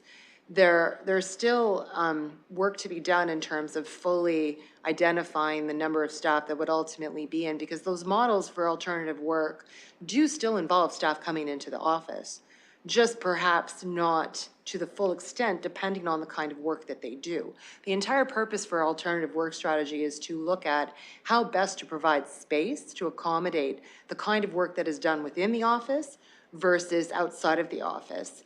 So we build space to accommodate collaboration and the kinds of things that staff would come into the office. So even though someone may work through alternative work strategies fully remotely, they would still come into the office to have collaborative work, to look at some of the ways that involve customer service and things like that. So to actually look at this and identify what an economic assessment would be, there are many unknowns that would be a real challenge to identify what that is in terms of fully remote. If you were looking at an economic assessment of alternative work on the core, I mean, the number of staff we're talking about with respect to City of London civic administration staff are quite small in terms of the economic assessment when you're looking at all of remote work for all of the large businesses that are part of the core that have probably a far greater impact, noting the number of staff and businesses that are working remote versus the number of staff that we have. And certainly that's one of the things we're going to be looking is to confirm what the number of remote, we just don't have that information today, but all of the remote is still only 50% of the time. So it's very specific to a very limited impact, but noting the broader strategy is not necessarily going to be a 50% strategy. There's going to be work identified that needs to be still done in the office versus alternatives that we're looking through the pilot to see what those particular models could look like. So perhaps that is a little bit helpful, but it's as it's worded will be a very challenge to try to identify and perhaps give you what you're looking for. Councillor Ferreira. Thank you through you. I see your comments. I see where you're coming from. What I was intending with this is, like, I understand that there's other big businesses in the downtown core that also have flex work, and a lot of workers are not here, and don't have as many feet on the street as we did pre-pandemic. What I was looking for with this is, because I don't necessarily know how many individuals may not be at City Hall working here during the day that could go out to lunch or have breakfast and or go to one of the local restaurants around here, or maybe even buy some flowers for their spouse on their way home or anything like that. What I'm looking for is the amount of individuals on the flex work strategy, on the alternative work strategy, that we would not have here, which that would not be coming into the office on a particular day. So maybe a calculation, or what I was thinking was like a calculation of how many individuals they are. And then, like an average, like $20 is spent on lunch per individual, and just to see what that impact would be of how much money would not be spent at a local restaurant or something like that in the downtown area. Ms. Barbone. Through the chair, I'm not sure, and certainly I would have to look into it to identify if there are metrics based on how much spend could potentially be done by an employee on a given day.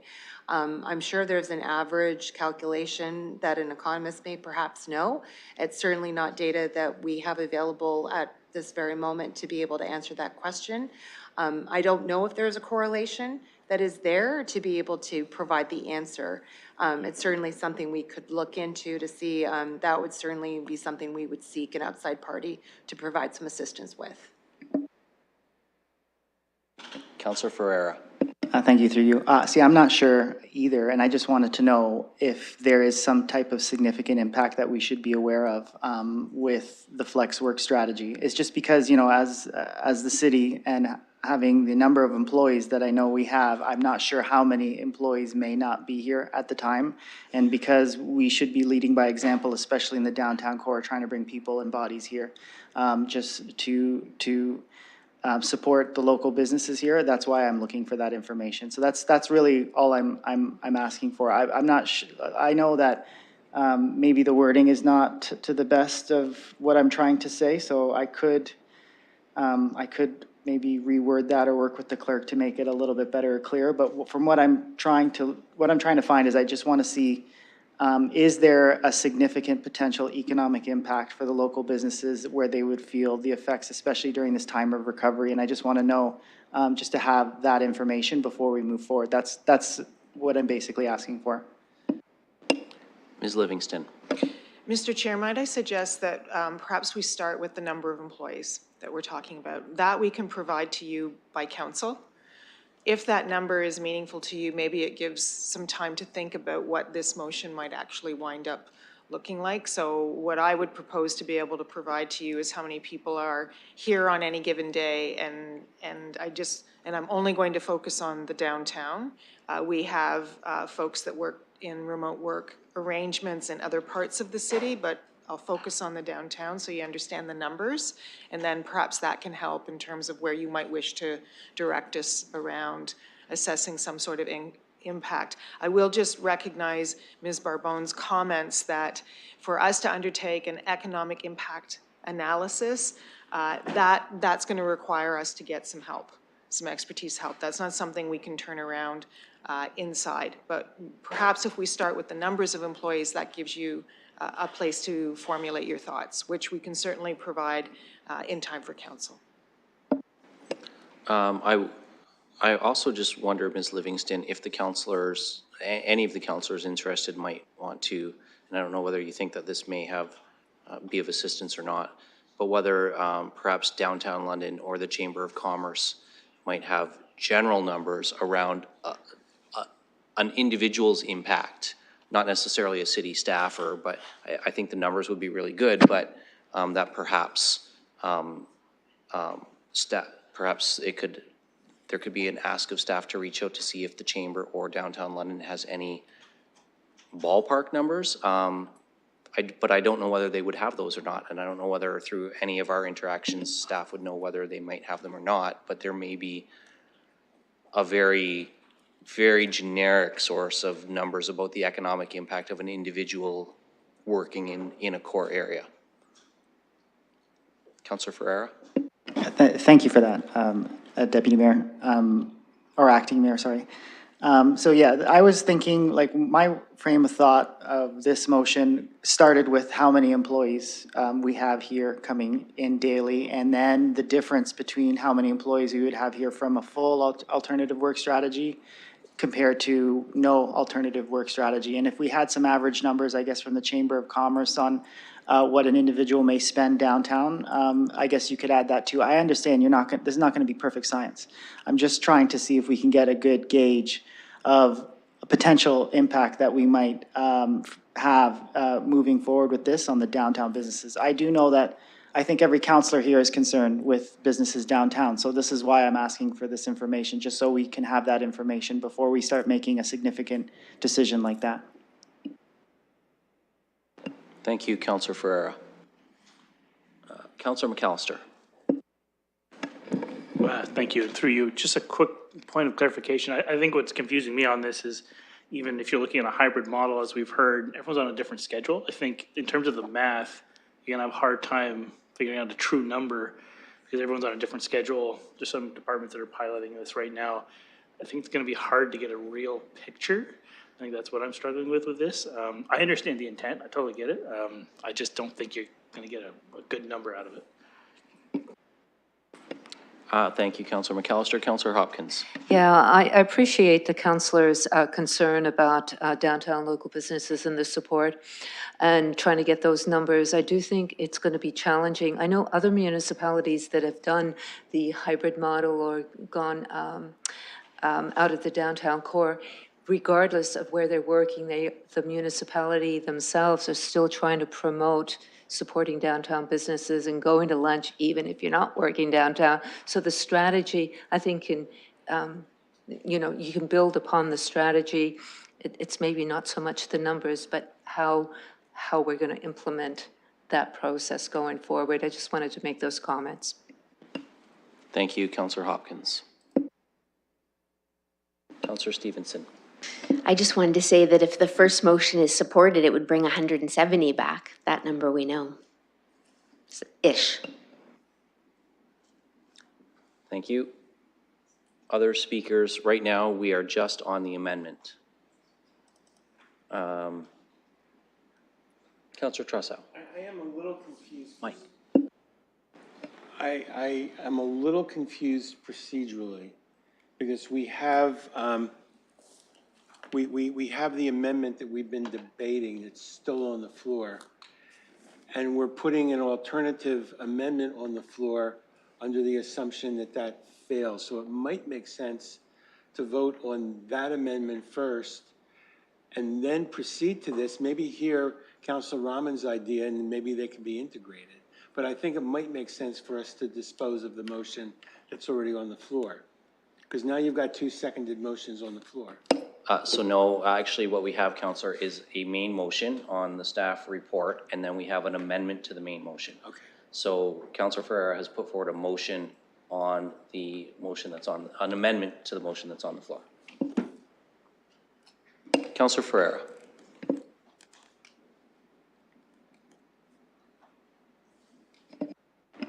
Thank you, through you.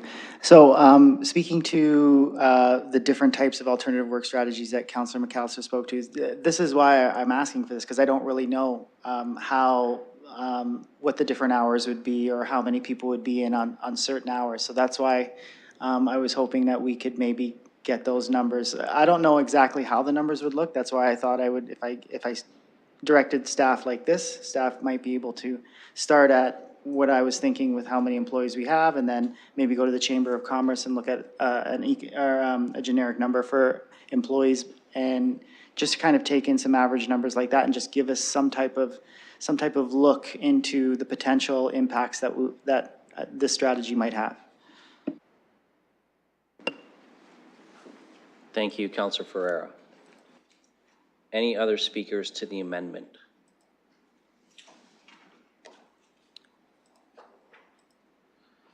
Seeing none, then if the committee will indulge me just from the chair very quickly, I will say I understand why you want to get this information, Councillor Ferreira. I'm not sure that our staff, well, I know that our staff cannot in a reasonable time frame turn around that kind of numbers, but I don't think it hurts if some outreach is done to organizations like our Downtown London, like our chamber, to see if they have some generic number for an employee, you know, John Smith, what the economic impact of John Smith working downtown is. So in terms of timeline, if that's what staff can return to us with some outreach, that's fine. But if the staff return to us and say they don't have any information because they haven't had enough time, I would be acceptive of that too. So I understand why you want the information. So I'm going to support it, but I'm going to support it with a caveat that says if staff return with partial or even, I'm sorry, but we don't have data to provide that information, I'm going to accept that answer from them too. So I just wanted to share that because I wanted to express I'm going to support it, but I'm supporting it with a caveat that if the response to us is we just can't pull that information together, that's going to be a response that will be sufficient for me. Councillor Trussow. So I guess where I'm confused then is the motion, I thought that Councillor Ferreira's amendment that I seconded did not include the clause B to initiate the conclusion of the alternative. No, Councillor Ferreira added a clause D, and that was his language, that he was adding a clause D to the main motion that was on the floor. So that's what we have in the system. And what we have right now before us is an amendment that has to be dispensed with. I misunderstood what he was proposing then. And I think it would have been clearer if we would have voted down up or down the amendment that's on the floor and then proceed. So, because I can't, I would, if this included the language in B, I would withdraw my second, yeah. okay, so again, and I'll come right back to you, Councillor Ferreira, I promise. We can do what we did earlier and what we've done a couple of times tonight. If the committee consents, then the motion to amend can be withdrawn, but what was communicated was a motion to amend and add a clause D, so that's what's before us now. Okay. We can then proceed to deal with the main motion. I am going to remind colleagues that in 25 minutes, there is going to be a requirement for a motion to extend past our policy sitting time. And we have been at this for a while. So another alternative, if you want, is to refer it to a future meeting or to refer it to council without a recommendation. So first, I am going to look to see if committee consents to the motion, the amendment being withdrawn. He hasn't said that he wants to Oh, do sorry, that's right, I haven't gone and checked with you, Councillor Ferreira. See, my brain is shutting down. Councillor Ferreira, your thoughts? Because if Councillor Trussow wishes to withdraw his second, we can see if there's another second, or if you want to leave your motion on the floor.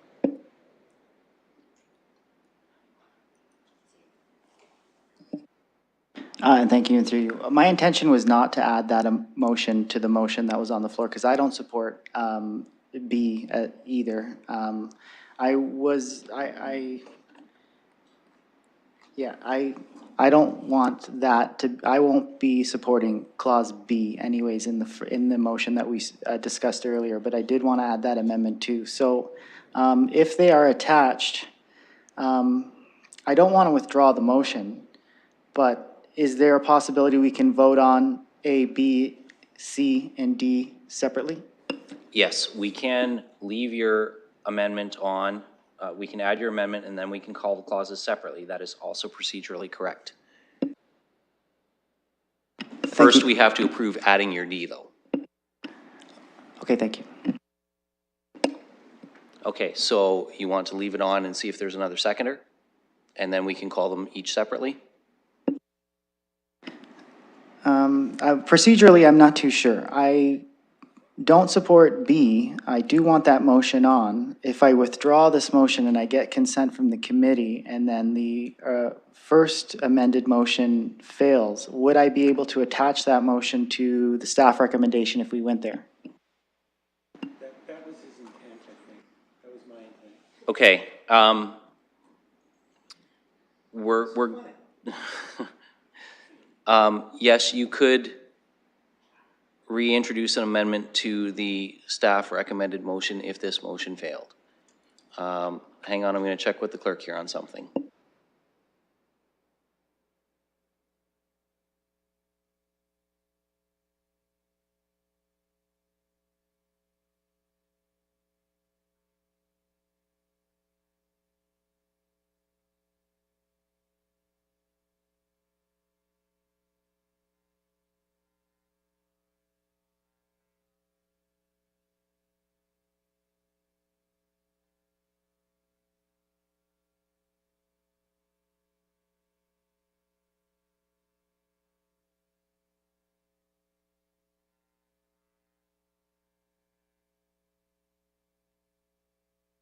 Okay, at the clerk's request, before we do anything else, we are going to look for a motion to extend past 11 p.m.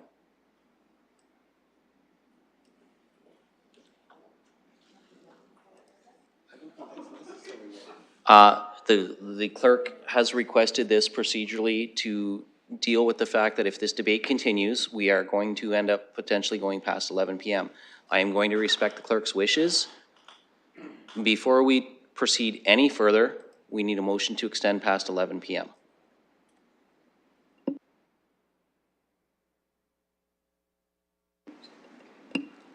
Okay, I am seeing no motion to extend past 11 p.m. So when the clock strikes 11 p.m., the meeting will adjourn, and this, Councillor Lehman. I'd like to seek a referral to council on the whole matter. Okay. A referral takes precedent, so we have to deal with a referral first. So I am going to ask that Councillor Trussow. So Councillor Lehman, I want to make sure that you are asking for a referral on the motion you put forward. Are you including a referral on the amendment that Councillor Ferreira put forward? You are. So that all four of these clauses be referred to council. Correct. To council without a recommendation from committee. Correct. Do I have a seconder for that? Councillor Van Meerbergen beat everybody to the punch by Zoom. Okay, we have a motion moved and seconded that would refer all four clauses that are before you in e-scribe, so the main motion and the amendment to the motion, to the council meeting next week without a recommendation from SPPC. Any debate? Councillor Trussow. Why are we not submitting the original staff motion to council without a recommendation? This would privilege that. It does. So I can't support that. The clerk needs the Thank you. Through the chair, the wording of the referral would be that consideration of the entire matter, item 4.1, be referred to the municipal council meeting of, I'll have to look up the date, I believe it's July 25th, for disposition. There will be no motion that accompanies this. There will be the voting record of all of the procedure that we have been through to date, or to this period in time, but there is no consideration other than the referral that will be for the council's disposition. So at council, any motion can be put on the floor at that period. And if I understand what you just said, I just want to make sure I understand this, because the language that's in B would not be sent to council under what you just said.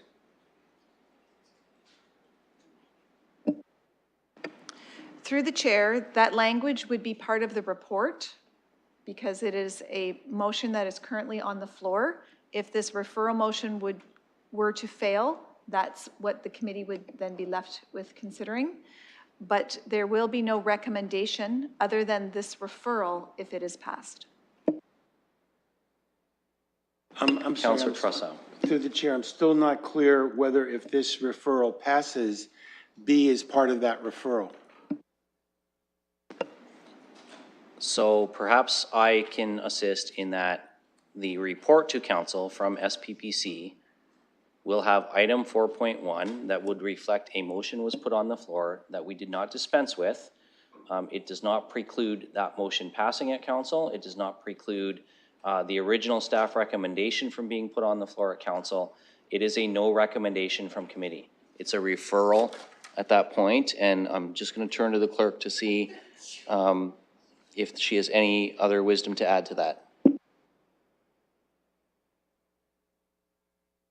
She is shaking her head no.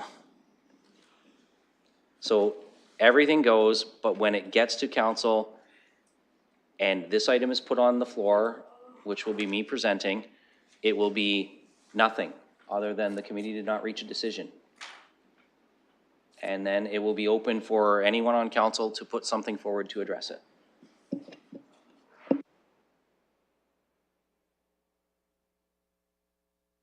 Councillor Ferreira. Thank you, through you. So it's as though there's no motions on the floor right now, and we're starting from afresh, it seems, if you look at it from that way. No, I'll let the clerk reiterate.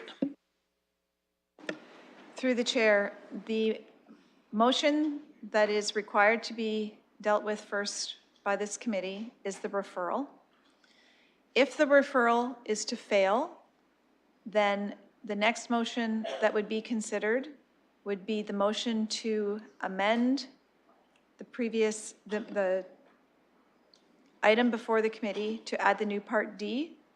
And then after that amendment is dealt with, you would be back to the main motion, moved by Councillor Lehman and seconded by Councillor Hillier with a Part A, B, and C. Councillor Ferreira. Thank you. Can I remove my motion? I would like to vote on the original motion. And I guess if we could do that really quick, I would also motion to go past 11. Now, it's too late for that because we have a referral on the floor and the referral takes precedence over everything else. So we have to deal with the referral.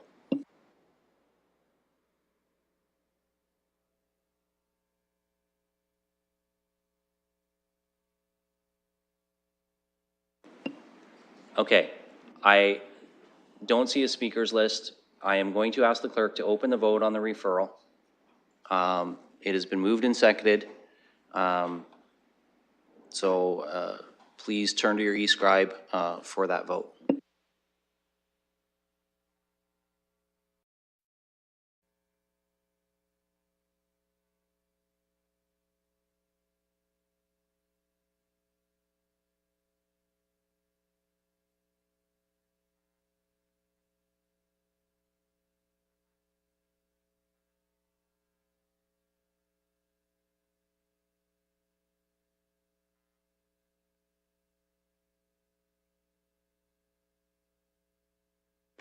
Councillor Trusso, Councillor Ferreira.